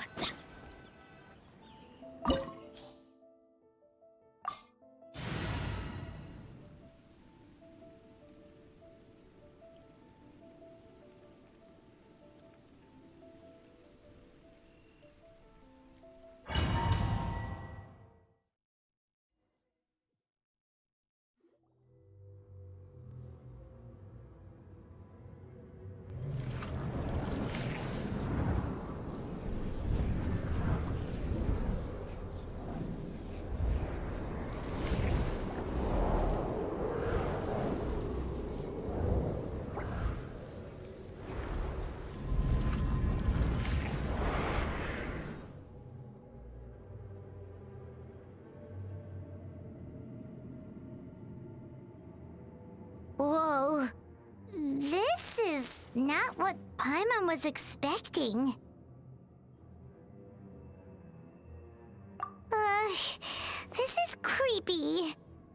like there are loads of eyes staring at us. Calm, yet repressed. The signs are all there. What is it, Mizuki? Figured something out? Nothing new. Just further confirmation of my suspicions. Emura Ichigensai should be hiding deep inside this place. Stay close to me.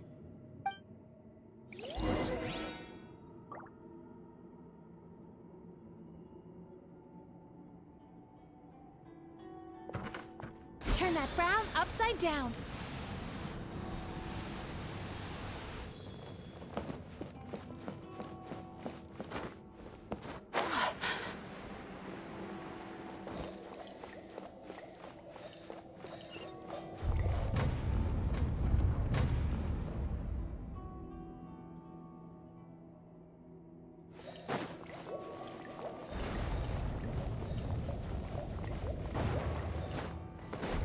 He set up an ambush? Seems like we're not welcome here.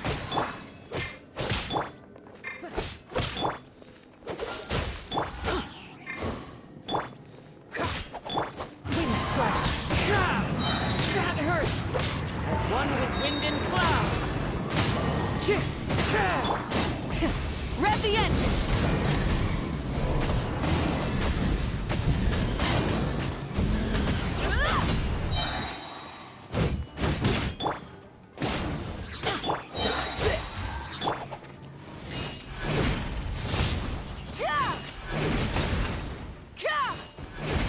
Try and stop me!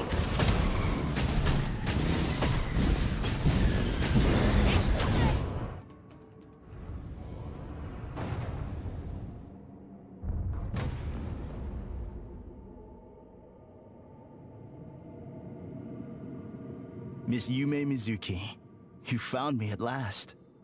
Ah, and I see you brought some friends with you. Please, forgive my lack of hospitality. Emura Chuya. So it is you. Mizuki was right after all. Paimon wasn't expecting him to be so polite, though. Please, do not call me by that name anymore. The old me was plagued by negative emotions, but I have parted ways with them now. That period of my life is consigned to the past, and the name along with it. You have to listen to me. There is no way to get rid of all your negative emotions. This life you're living now is a lie. Your perspective is most amusing. What's so funny? Don't you know you're harming people? Harming people? That's what you believe? Very well. I understand and accept your perspective, even if you cannot afford me the same courtesy in return. Ugh, what is up with him? He's being so calm and polite. So why does everything he says make Paimon want to punch him? As you can see, Miss Yume Mizuki, all my psychological problems have been completely resolved. I must thank you for your attempts to diagnose my condition, but I see now that the truth is far simpler than you were proposing.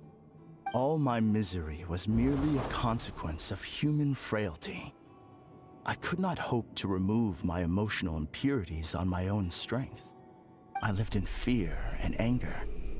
Fear that I was not worthy of other people's attention. Anger at how they invalidated me. I became a slave to my emotions. They turned me into a wretched and loathsome creature, hostile to everyone. But things are different now. I have acquired the ability to eradicate those emotions for good. No longer will I be afraid. Never again will I be stirred to anger.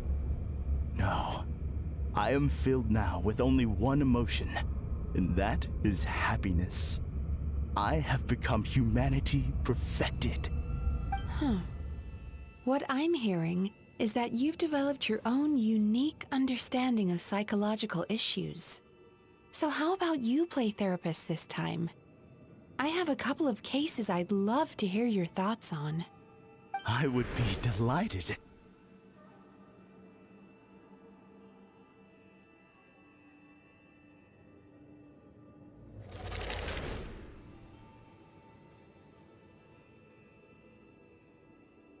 The first is a soldier with poor control of his temper. He flies off the handle too easily, and it gets him into all sorts of trouble. This is having a significant impact on his daily life, and he's developed symptoms of depression as a result. He simply needs to let go of his anger. Then he will surely find peace and happiness. The second is a fisherman who's developed thalassophobia. Now he is unable to provide for his family, which is causing him immense anxiety. Oh, of course. He must cast his fear far away and forget it ever existed. Then he can return to the sea at once. Oh, I'm sorry, but you're wrong on both counts. Oh? The soldier's anger is rooted in his strongly held principles. Yes, his rage can make him reckless, but it also fuels his deep desire to stand against injustice. Losing his anger made him passive and apathetic. He now stands by and does nothing as bandits attack innocent people. The fisherman's fear made him one of the most reliable sailors around. Thanks to his cautiousness and diligence, accidents were a rare occurrence among his crew, despite the dangers of their profession. But after forgetting his fear, he destroyed the fruits of the entire crew's labor on his first return to the sea. Fascinating, isn't it? Anger gives people the courage to stand up for what they believe in, and fear nurtures care and attention. Emotions are integral to human dreams, and after many years of dealing with their dreams, the Yumeko Ibaku have learned an important secret about human emotions. Negative emotions do not just go away. They will always be there. This is true for everyone. Not only that, but their presence is essential. You can't have a healthy human psyche without negative emotion. So do you have any idea what you've done to those poor men? What an amusing theory. In fact, I do remember those two. But I'm afraid that the only emotion I sense in them now is happiness. How can you believe that negative emotions are required for a healthy psyche? It's a laughable theory. Don't you remember how I was when we first met? You call that healthy? Acknowledging that negative emotions exist doesn't mean giving them free rein over our minds and lives. Humans have a whole gamut of emotions. They're supposed to keep each other in balance. But if that balance gets disrupted, emotions start working against each other. Untethered rage cripples the capacity to be careful and considerate. Uncontained fear drives people to abandon beliefs they once held dear. The person you were when you first came to my practice only proves this further.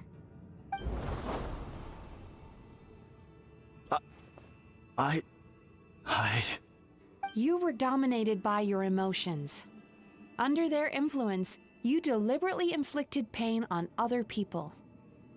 Meanwhile, the person you are now is so lost that you aren't even aware of the pain you're bringing to others. This diagnosis is going to sound harsh, but I'm afraid it's accurate. You've simply gone from one extreme to another. You say you've reached perfection, but you're just as dysfunctional now as where you started. Phew. How entertaining. Still, there's no need for me to argue back. You have failed to provoke me. I will forgive you for this offense, because I know my present perfection to be a fact. I have direct and incontrovertible evidence. You once told me that nightmares are the result of a buildup of negative emotions. But ever since I acquired my present abilities, I never had another nightmare again. Clearly, that proves that all of my negative emotions have been definitively eradicated. I'm afraid not. Look where we are right now. We're inside your nightmare. What?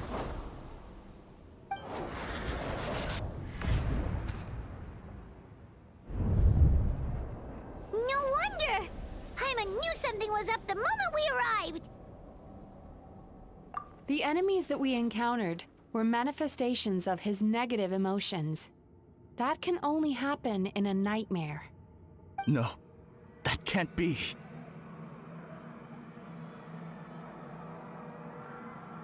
That entity claimed it could remove your negative emotions.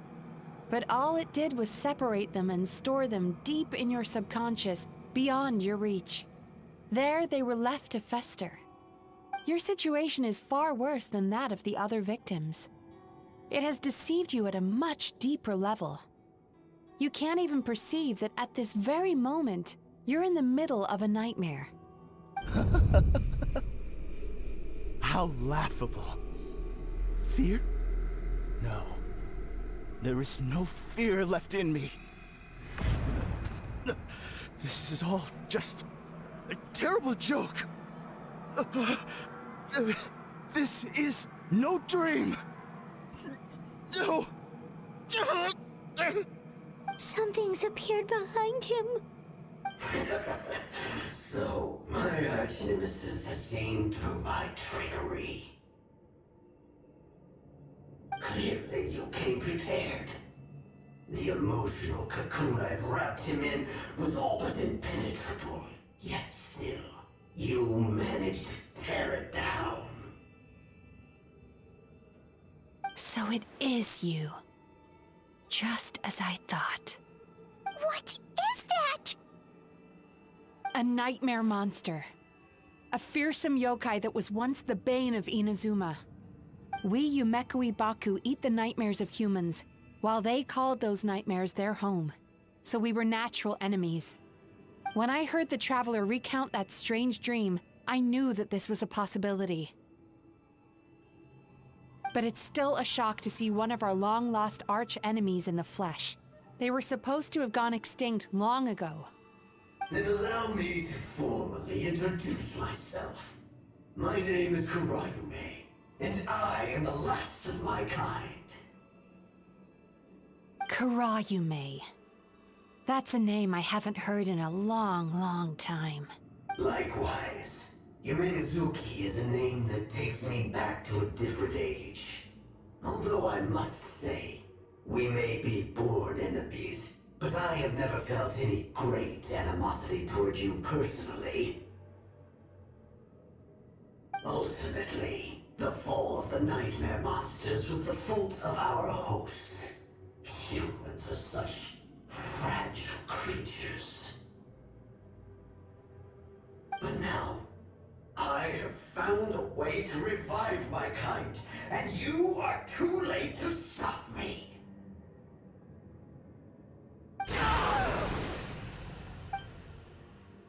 Oh no! We've got to catch up to him!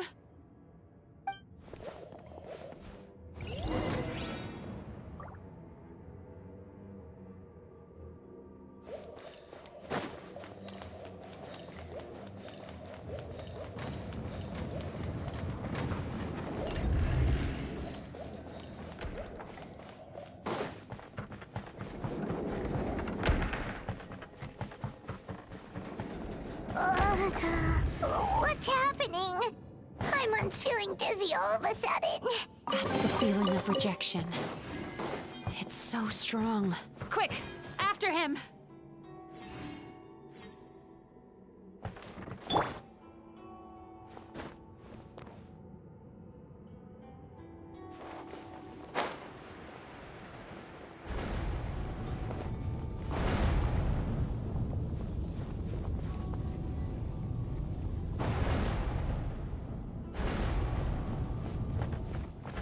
There he is! Right there! Whoa!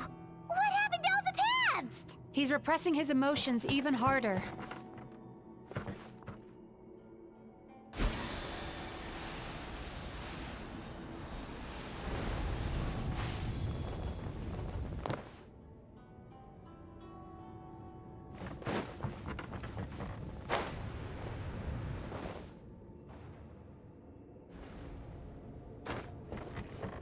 Turn that frown upside down.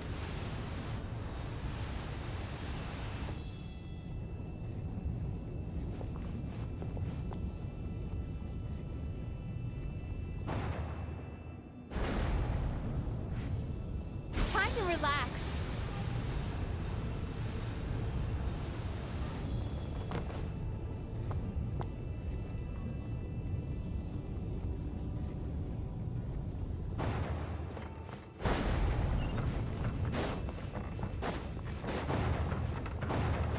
There! He's got nowhere left to run! Whoa! What's happening to the ground? Watch out!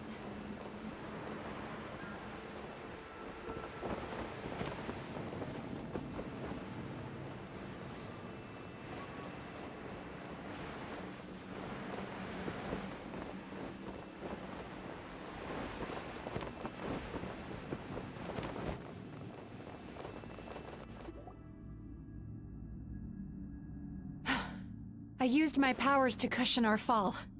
Is everyone all right? Don't worry, we've fallen from bigger heights before. The bigger issue here is that he got away and we were so— We've been completely by the fragrance we smelled on our way in. That's how the monster lures people into the dream state. Now we're inside. We can't get out unless we manage to defeat him in his true form. He's turned Emarachuya's nightmare into his lair.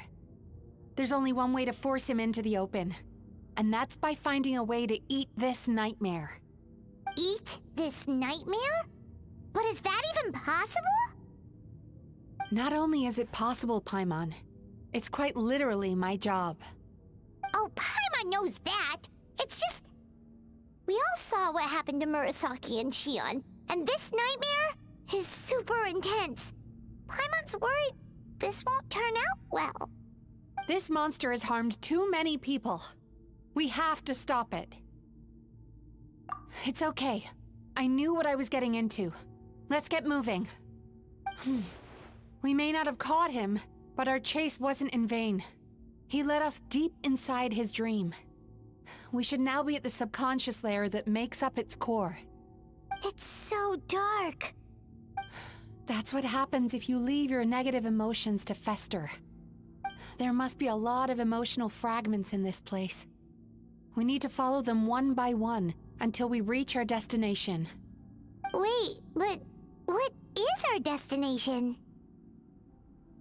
Where the light is.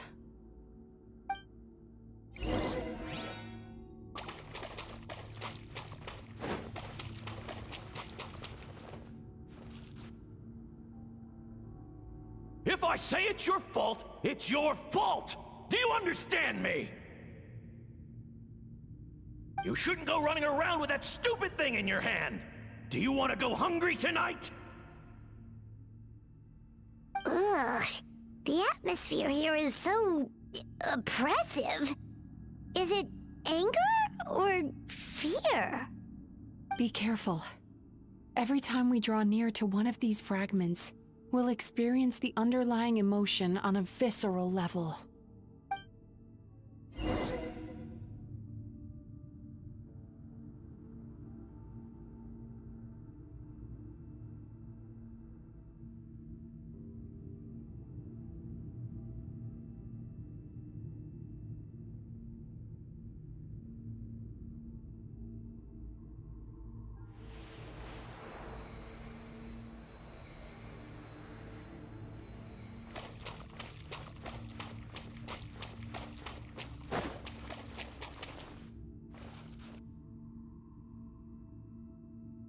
You, a writer?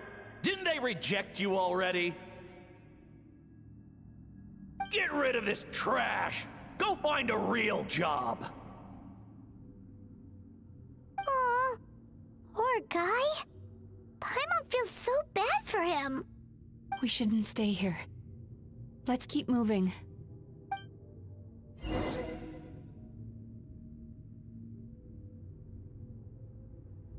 Sweet dreams!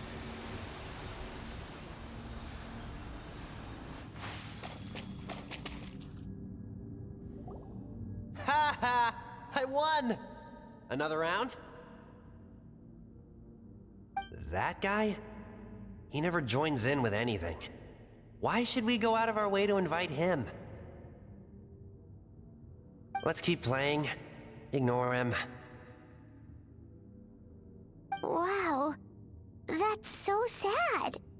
Nope. Not here either. Hmm? Look!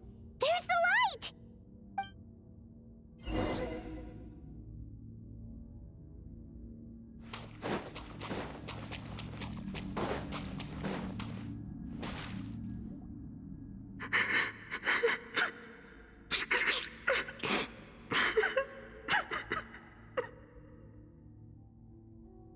What is this place? It's his sorrow. Yes, sheer overwhelming sorrow. Human emotions exist in a delicate balance. When that balance is lost, negative emotions spiral out of control and go on to fuel nightmares. By isolating these negative emotions and allowing them to fester, that monster has completely destroyed his emotional balance. That's why he was able to create such a powerful nightmare. If we want to restore balance, we have to dispose of the excess negative emotion. Oh, so that's what you mean when you talk about eating nightmares. Well done, Paimon. Very clever. Aw. Alright, what's the next step? I need to find a way to separate the negative emotions out. For that, I need a special medium. Sorrow might just do the job. As long as it's kept in check, it can calm the waves of emotions and help him regain some measure of control. Let it out, Chuya. Let the tears flow. You'll feel better after a good cry.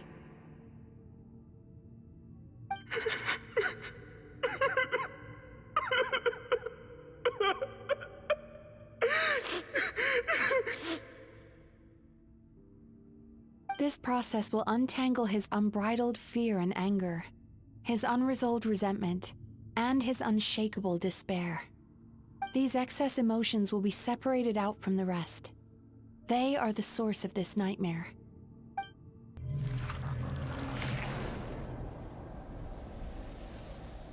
Oh. Ugh! Mizuki! It's all right. It's an unpleasant flavor, but I've tasted it thousands of times. A good cry can work wonders. Even though he seems beyond helping, I think he should be able to take another step out from the swamp of despair now. Are you ready to come out now, Chuya? I'll be waiting for you right here, son. I'd love to listen to more of your stories whenever you're ready.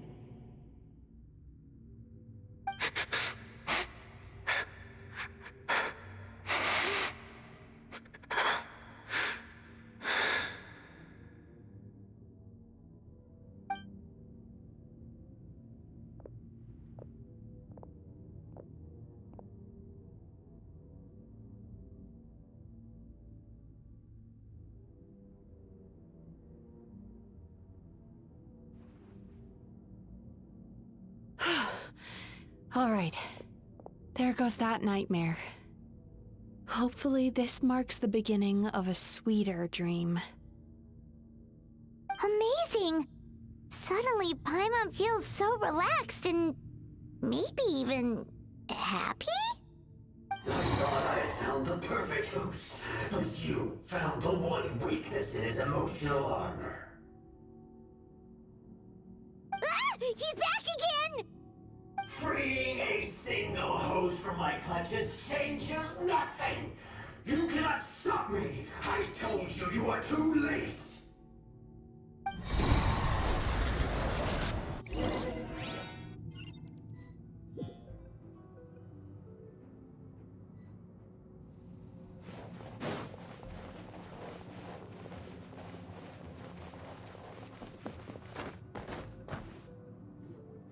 What is this place? I can't believe it. He's brought us to the Borderland. Borderland? To put it simply, it's a dream within a dream. A space hidden deep within the collective Inazuman subconscious. A dream that can exist even without a host. This must be how that monster managed to survive the extinction of his kind. He hid here. Mizuki, that eye... He's trying to turn this place into a nightmare so he'll be more at home. And he's creating copies of himself. This place is connected to the dreams of every human in the nation. From here, he can place a copy of himself in every dream. If he succeeds, then he'll have effectively revived his kind already. Then we know what we need to do. We gotta take this guy down. Do we think a sword will do the job? Maybe, if we can get close enough to reach his core. But he's brought the nightmares of all his victims here, and that gives him an immense amount of power. Dealing with this many in one go is going to take a different approach. We need a power to rival his nightmares. The power of sweet dreams. Sweet dreams? Where are we gonna find those? Lost minds. There should be some around here, and some of them will have come from sweet dreams originally. Come on, follow me.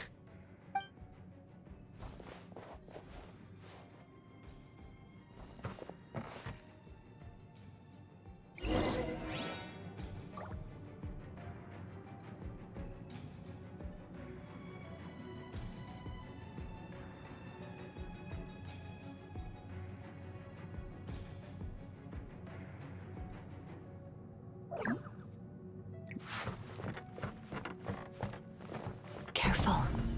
We've got to move quietly. The nightmare monster has usurped control here. We need to stay out of his sight.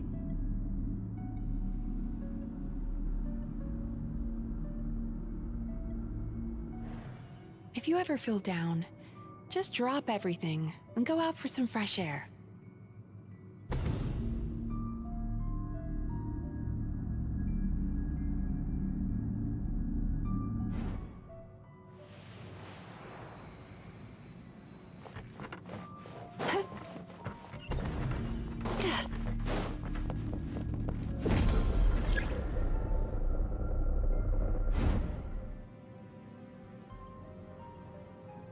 Turn that frown upside down.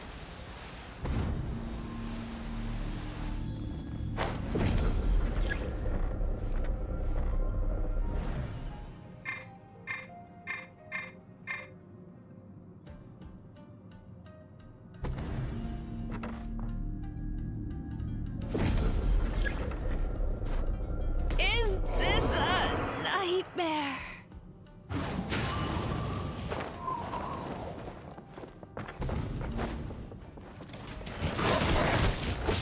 Fallen leaves, adorn my night! Everybody stand back! This one will be frozen. Full throttle! Crash from the sky!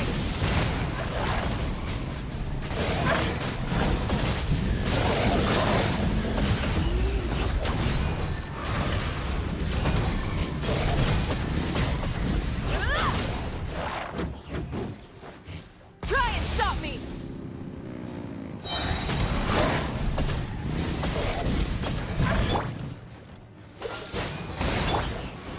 One with nature.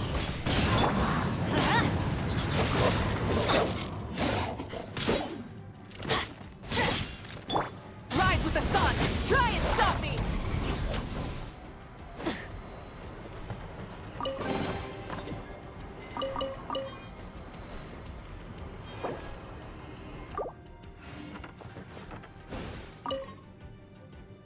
Chasing Tanuki through the woods, and climbing trees to hunt for Oni Kabuto.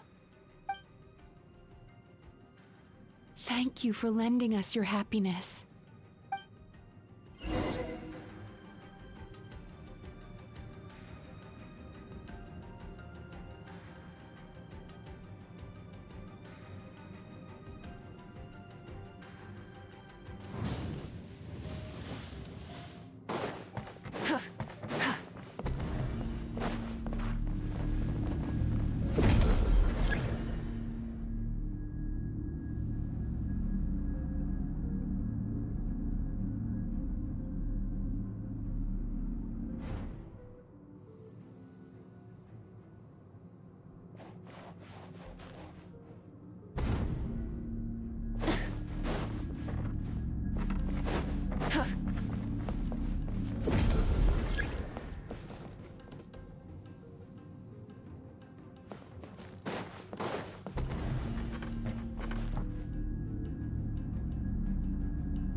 Many insects have a compulsion to follow the light, and Sweet dreams!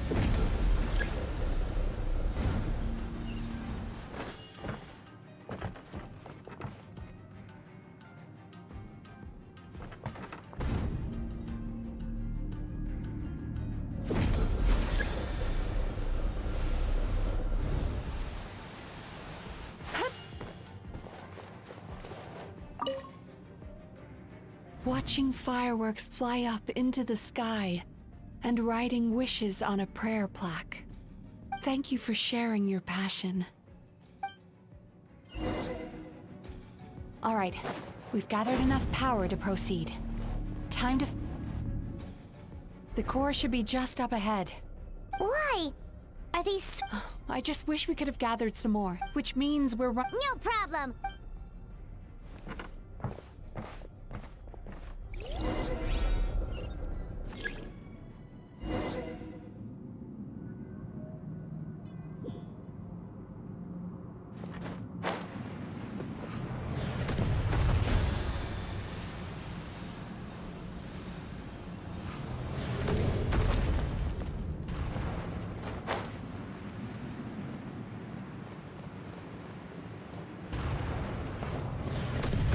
Turn that frown upside down.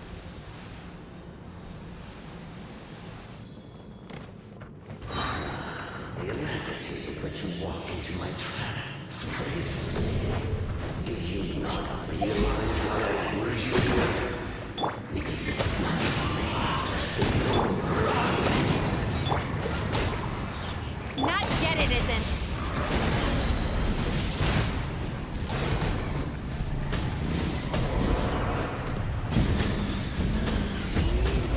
Now, use the power of the good dreams. I think you will find it to be quite effective against the power of my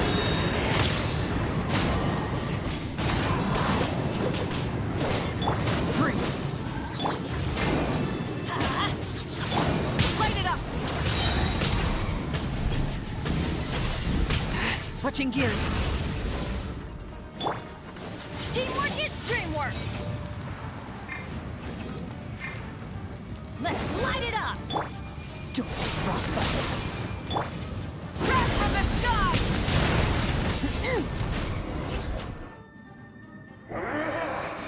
I must confess, I am somewhat confused. Both of us bring happiness to humans now. Why must you still treat me as your enemy? Because the happiness you provide is a lie. All you do is make them forget their negative emotions exist. And now they're living under the illusion that they're gone for good. All the while, these repressed feelings continue to fester in their subconscious, eventually becoming nightmares intense enough to become your home.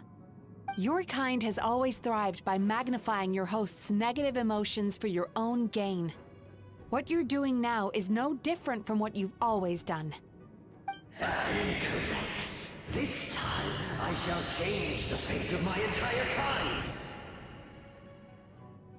When a human becomes dominated by their negative emotions, when they lose their ability to survive, that is how my kin died out. But I can give them a fantasy instead, turning them into the perfect hosts, capable of surviving no matter how dire the situation in their subconscious gets. This is the path to a revival. My kin shall rise again! You do realize what that means, don't you? You've gone from one extreme to the other. Oh, I'm perfectly aware. There is nothing you can say that I do not already know. For over all the years that your kind has been learning about the human mind, I have been hiding here, watching and learning from the fruits of your labor.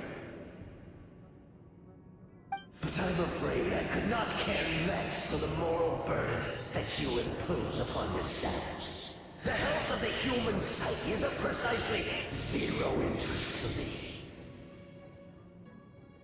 Now here's a question well worth thinking about. If we allowed the humans themselves to decide, which of us would they really choose? You or me?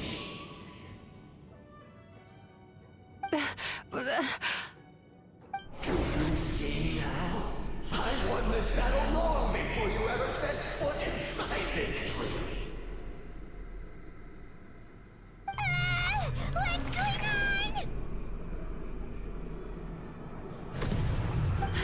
He's growing stronger, but we've exhausted. Even if we could find more sweet dreams now, it still wouldn't be enough. If you accept that negative emotions are an immutable presence in the human mind, then you must also know that such emotions include apathy and sloth. Without the Yumekibaku there to hold their hand and walk them through dream regulation therapy, do you honestly think that anyone would ever be inclined to embrace their negative emotions? No, they would sooner run from reality to forget all about their troubles and live inside an illusion. But the whole reason I wanted to become a psychologist.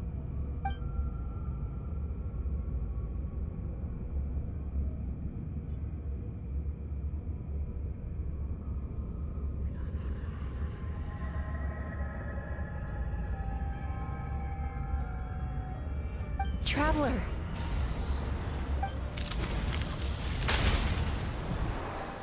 These feelings.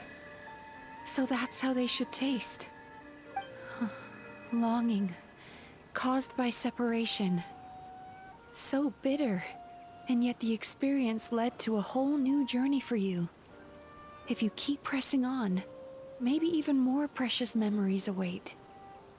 Despair. Caused by failure. Icy cold. And yet in conquering this despair, you gained the courage to face the lightning. Regret. Caused by missed opportunity. A harsh aftertaste. And yet it's only through that loss that we can learn to appreciate everything we have. And after all these flavors comes sweetness, passion, and refreshed hope. So that's why I was able to taste a sweet dream at our first meeting. Long before you ever met me, you'd already gained the courage to never avoid or run away from your feelings. And all your nightmares had become the fuel for sweeter dreams. The power that you have gained by processing everything from your long journey is surely far stronger than any power wielded by that creature. The whole reason I wanted to become a psychologist was to try and help people become someone like you.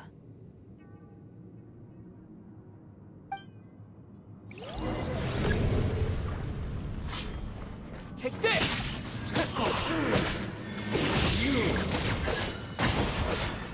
Your dream is so powerful! Traveler, give him all you've got!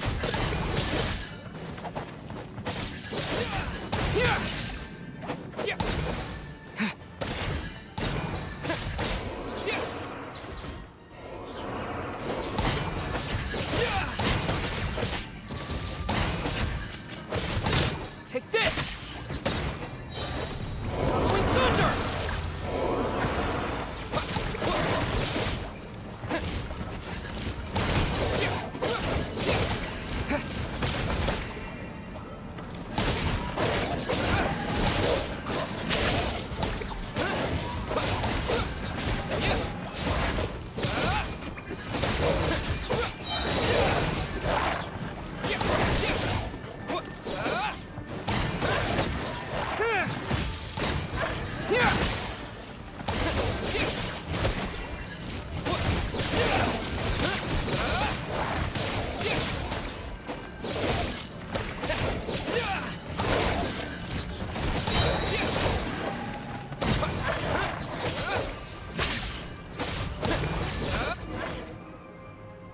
Impossible! With just one person's dream? But how? I have been planning this for so long! Once the false dream he created has been destroyed, I can make sure all his victims make a full recovery. I don't think I ever would have been able to do this without your help. Don't mention it.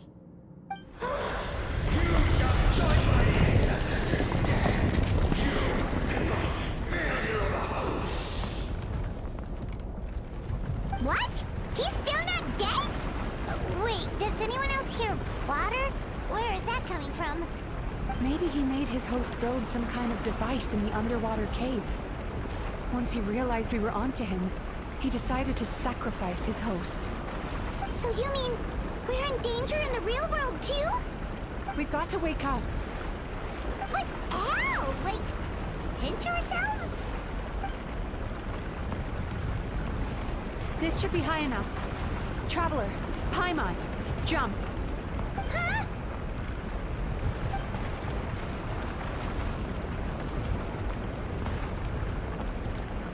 If you're afraid, then just take my hand and close your eyes.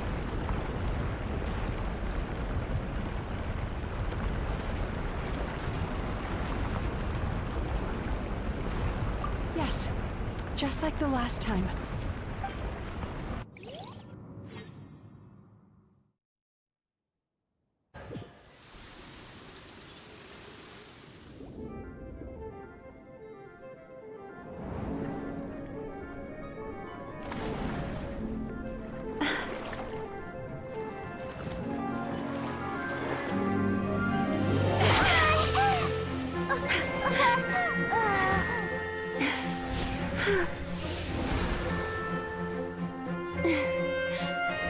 Hold on tight.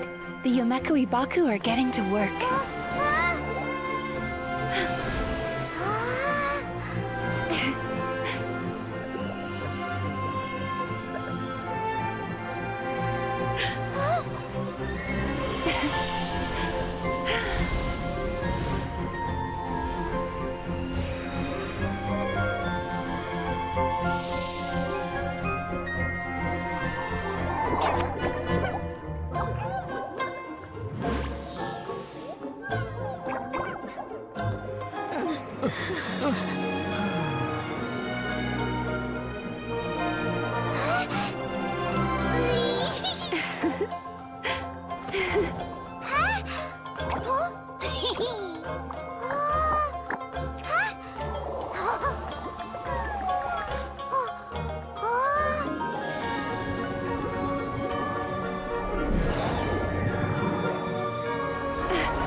It's finally over. It's a good thing I had the foresight to ask them for help, or I'd be the one dying from indigestion tonight.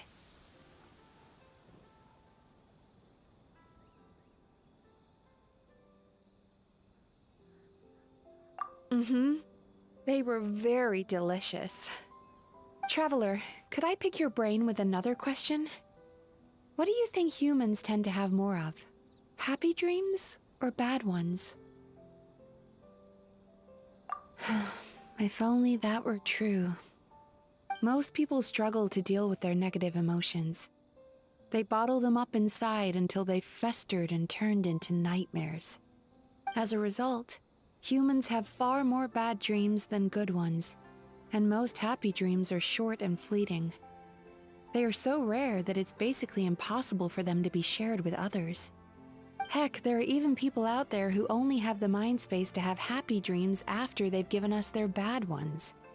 Which is all to say that the dreams we get to taste are usually bad ones. No matter how hard we try, we can't seem to change this state of affairs. I once believed the only reason we Yumeko Baku existed was to serve as a disposal method for nightmares. It's a fate that we cannot escape, no matter how many dreams we eat or how many years pass by. Even though I call myself a clinical psychologist, I also have dark thoughts sometimes. I suppose that's the only problem I have. Still, after learning the principles of psychology, I came up with a new way to look at all of this. If we can use psychotherapy to help people come to terms with their emotions, they'll gain the ability to deal with their nightmares on their own, so they'll no longer need to call upon us for assistance. That way, more and more people can free up their minds for truly happy dreams, until there'll be enough to share around. A naive one, more like. Even though I've run this business for quite a long time now, it still hasn't come true. Not even once. So I must thank you, because after meeting you, I finally became sure that my wish is achievable. And knowing that is all the treatment I need against the dark thoughts I sometimes have. There you are! Paimon's been looking everywhere for you, too! Paimon was just watching the Baku eat the nightmares. They got really full and started rolling around on their tummies. It was so cute. Anyway, that's why Paimon fell behind. Got a little distracted watching them. Oh, and speaking of Baku, we were gonna book another appointment with you, weren't we? Remember? Before we got caught up in all those nightmare shenanigans? It's a little late for that now. Ask me again tomorrow. Oh. Still, the night is young. Wanna stay here and watch the moon with me for a little longer? Huh?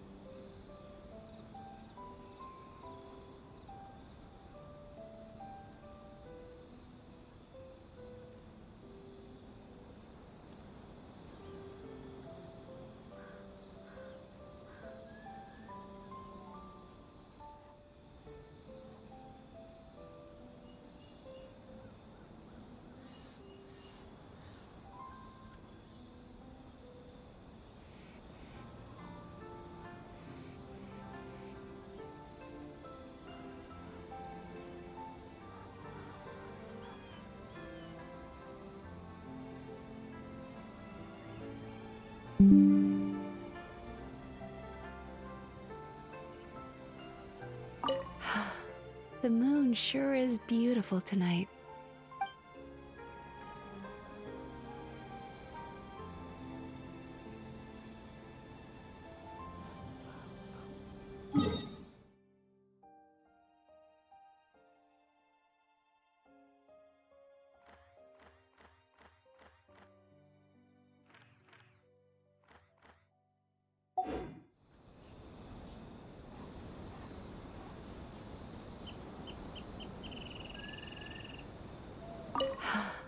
The moon...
going on?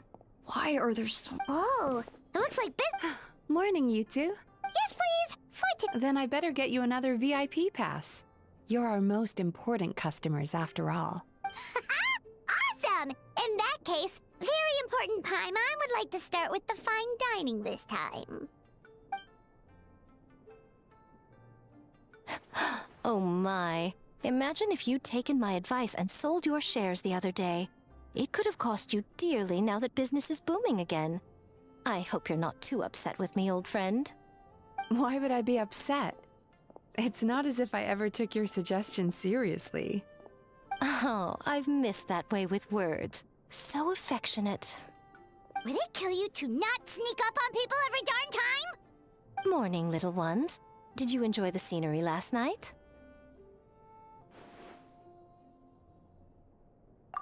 Hardly. That tree was directly beneath the Grand Narukami Shrine. What was I supposed to do? Move the entire shrine to give you some privacy? Is there a reason you're here, Lady Guji? Mostly because I felt like a walk. But I do have a message from the Tenryo Commission to pass on as it happens.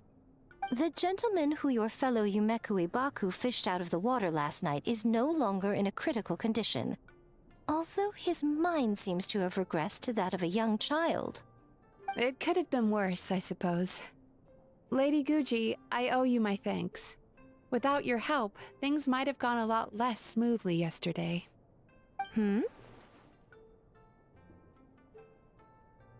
Come on, Miko. You've always been worse than me at keeping secrets.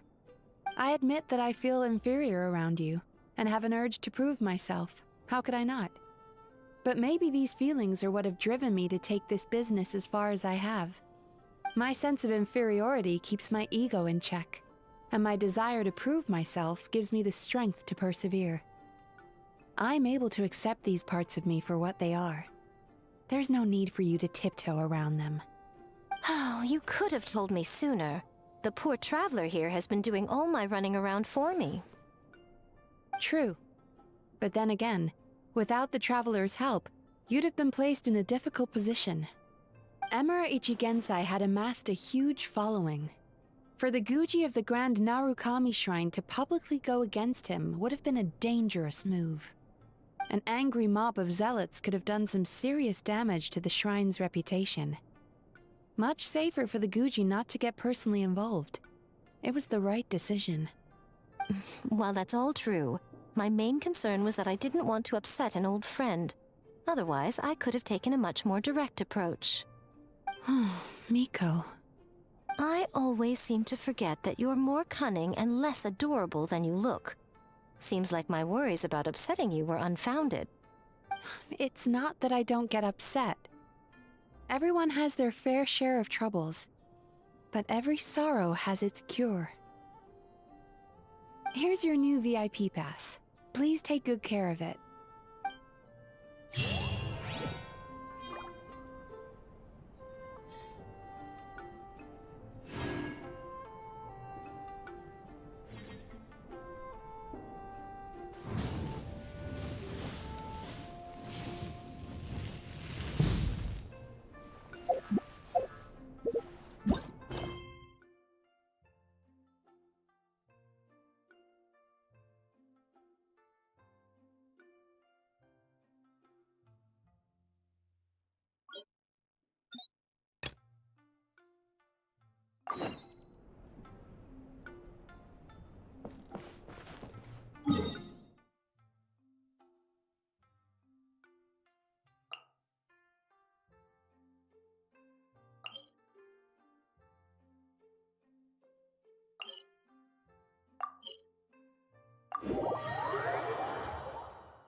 at Weihai Pavilion. Hey, do you think Ganyu will be shocked to see Cloud Retainer like this?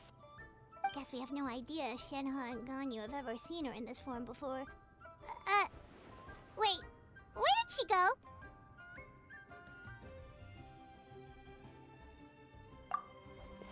Why are you just standing there, Cloud Retainer? Quietly now. One shall stay here. You two can go and meet with... But why? Isn't it better if we all go together? If one were to proudly proclaim one's presence, Ganyu would surely profess herself otherwise unoccupied and drop everything to attend to one's visit. One fears that would only result in her staying up all night to make up for lost time. One does not wish to trouble her. Conversing vicariously via you two shall suffice. Do remember to inquire as to her recent well-being. Again, do not mention one's presence here. Fair enough. Makes sense. All right then, we'll just pass on your regards and... Cloud Retainer? Oh, busted. Is that lady so? She is indeed. Oh, not to worry. Thank you.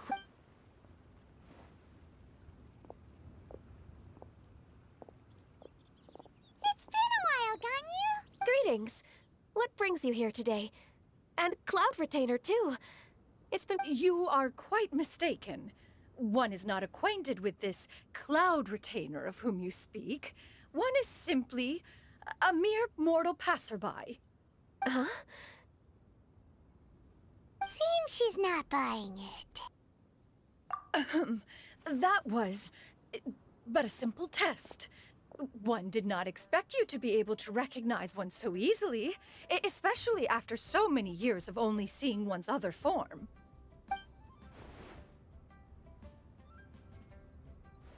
But recognizing you... An apt observation. One was simply passing by while attending to some important business. One thought it would only be fitting to pay you a visit while in the area. Wait, Paimon wasn't aware of any important... Cloud Retainer's right! We've still got something super important to do, so we can't stay here for too long today. Oh, is that so? But it's been so long since we last saw each other. One simply desired to see you and had no intention of interrupting your work. A quick conversation should suffice for today. A more involved reunion should wait until you find yourself less occupied. I understand. That should be fine. While one acknowledges the amount of work that you have to deal with every day, one must also remind you to rest. Though Adepti blood flows through your veins, excessive exhaustion will still cause grave harm to your body. It still makes one nostalgic to see you as you are now, respected and independent. When you were young, you oft begged one to cuddle you to sleep when you suffered from nightmares. Cloud Retainer! Stop! If you insist. We are running short on time regardless, so one will refrain from going into each and every story. Why don't you continue your conversation? One shall simply stand by and listen. Wow, you've been to so many new places. Also, forgive me for my presumptuousness, Cloud Retainer. A human name? You really think so? You presume to know the extent of one's illustrious achievements. One would hardly think such a thing. Canyon? I assume that's a reference to the full record of Pristine Pavilion. An Adeptus of years past would rise with the clouds and rest with the moon. They were enlightened and wise, free and unfettered. The writer referenced Master's name to describe her carefree and spontaneous nature. Oh, that sounds super cool! Paimon feels like only the most powerful of Adepti could rise with the clouds and rest with the moon.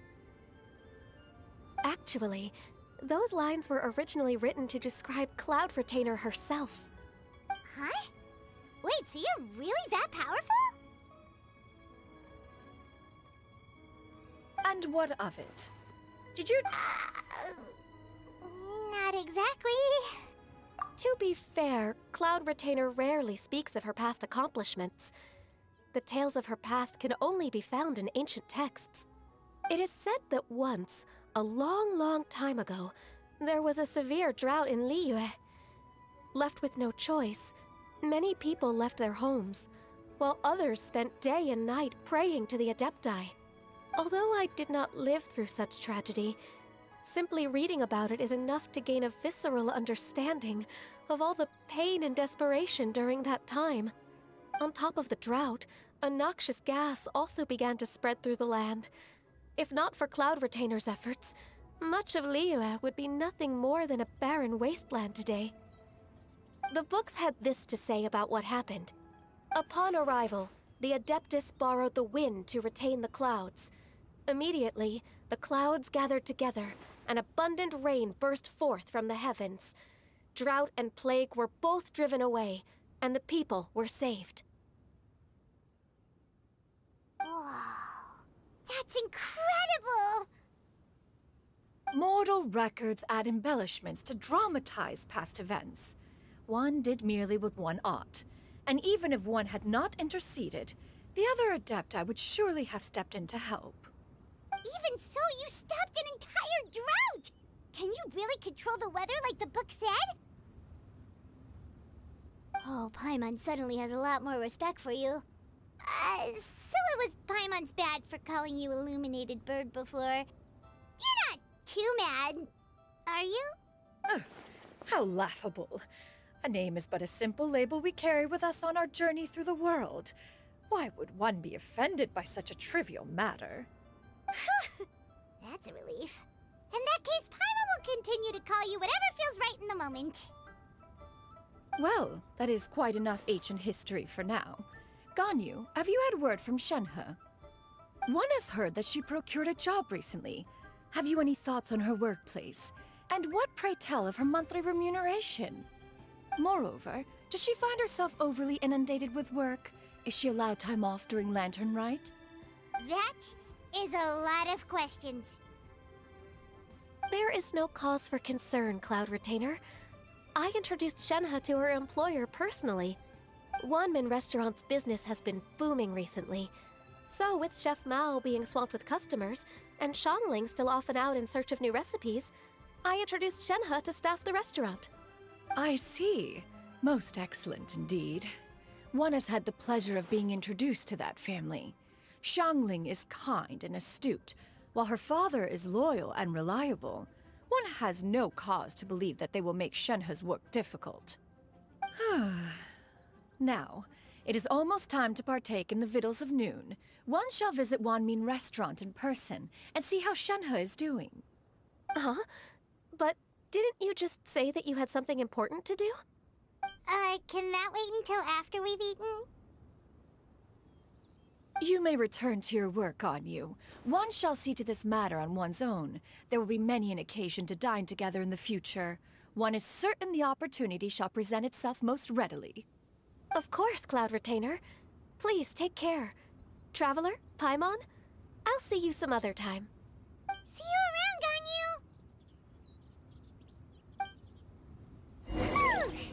Paimon was pretty quick on the uptake there, don't you think?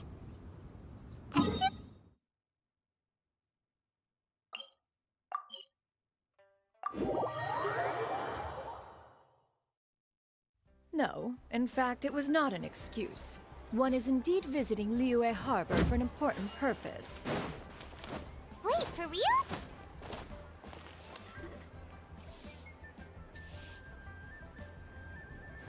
You get what I'm saying, right? Yeah, how can I not? Not even fine food is enough to distract from the presence of a fine lady, eh? Oh, I'm far more interested in getting her details than ordering any dishes. Hey, how about you ask her? You do it. No. I think you should. Wait, she's coming. What can I get for you today? Greetings, miss. I was just wondering if you'd be willing to... What would you like to order?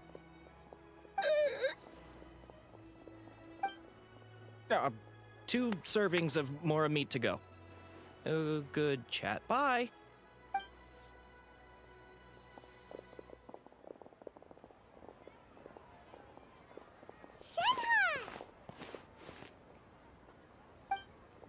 Welcome. It's been a while. May I take your order? Don't welcome us as guests and greet us as old friends in the same line. It's weird. Mm-hmm. Oh, and this is? This is Miss Xinyun. Master? One does not recall ever revealing this form to you before. How were you able to ascertain one's true identity with such ease? I've trained and lived with Master for more than 10 years. I would recognize you no matter what form you take. You... Is something the matter, Master? Hardly. Hardly. One simply learned of your employment from your letter and came to check on your well-being. And check out the great food, too! Indeed. It's almost lunchtime. My apologies. I'm still on the clock and can't talk for very long. Well, if it isn't the Traveler and Paimon. Are you here for Shenhe? The lunch rush isn't in yet, Shenhe, so I've got things covered for now. Go ahead, sit down, and enjoy some time with your friends. I'll let you know if things pick up. Thank you, Chef Map.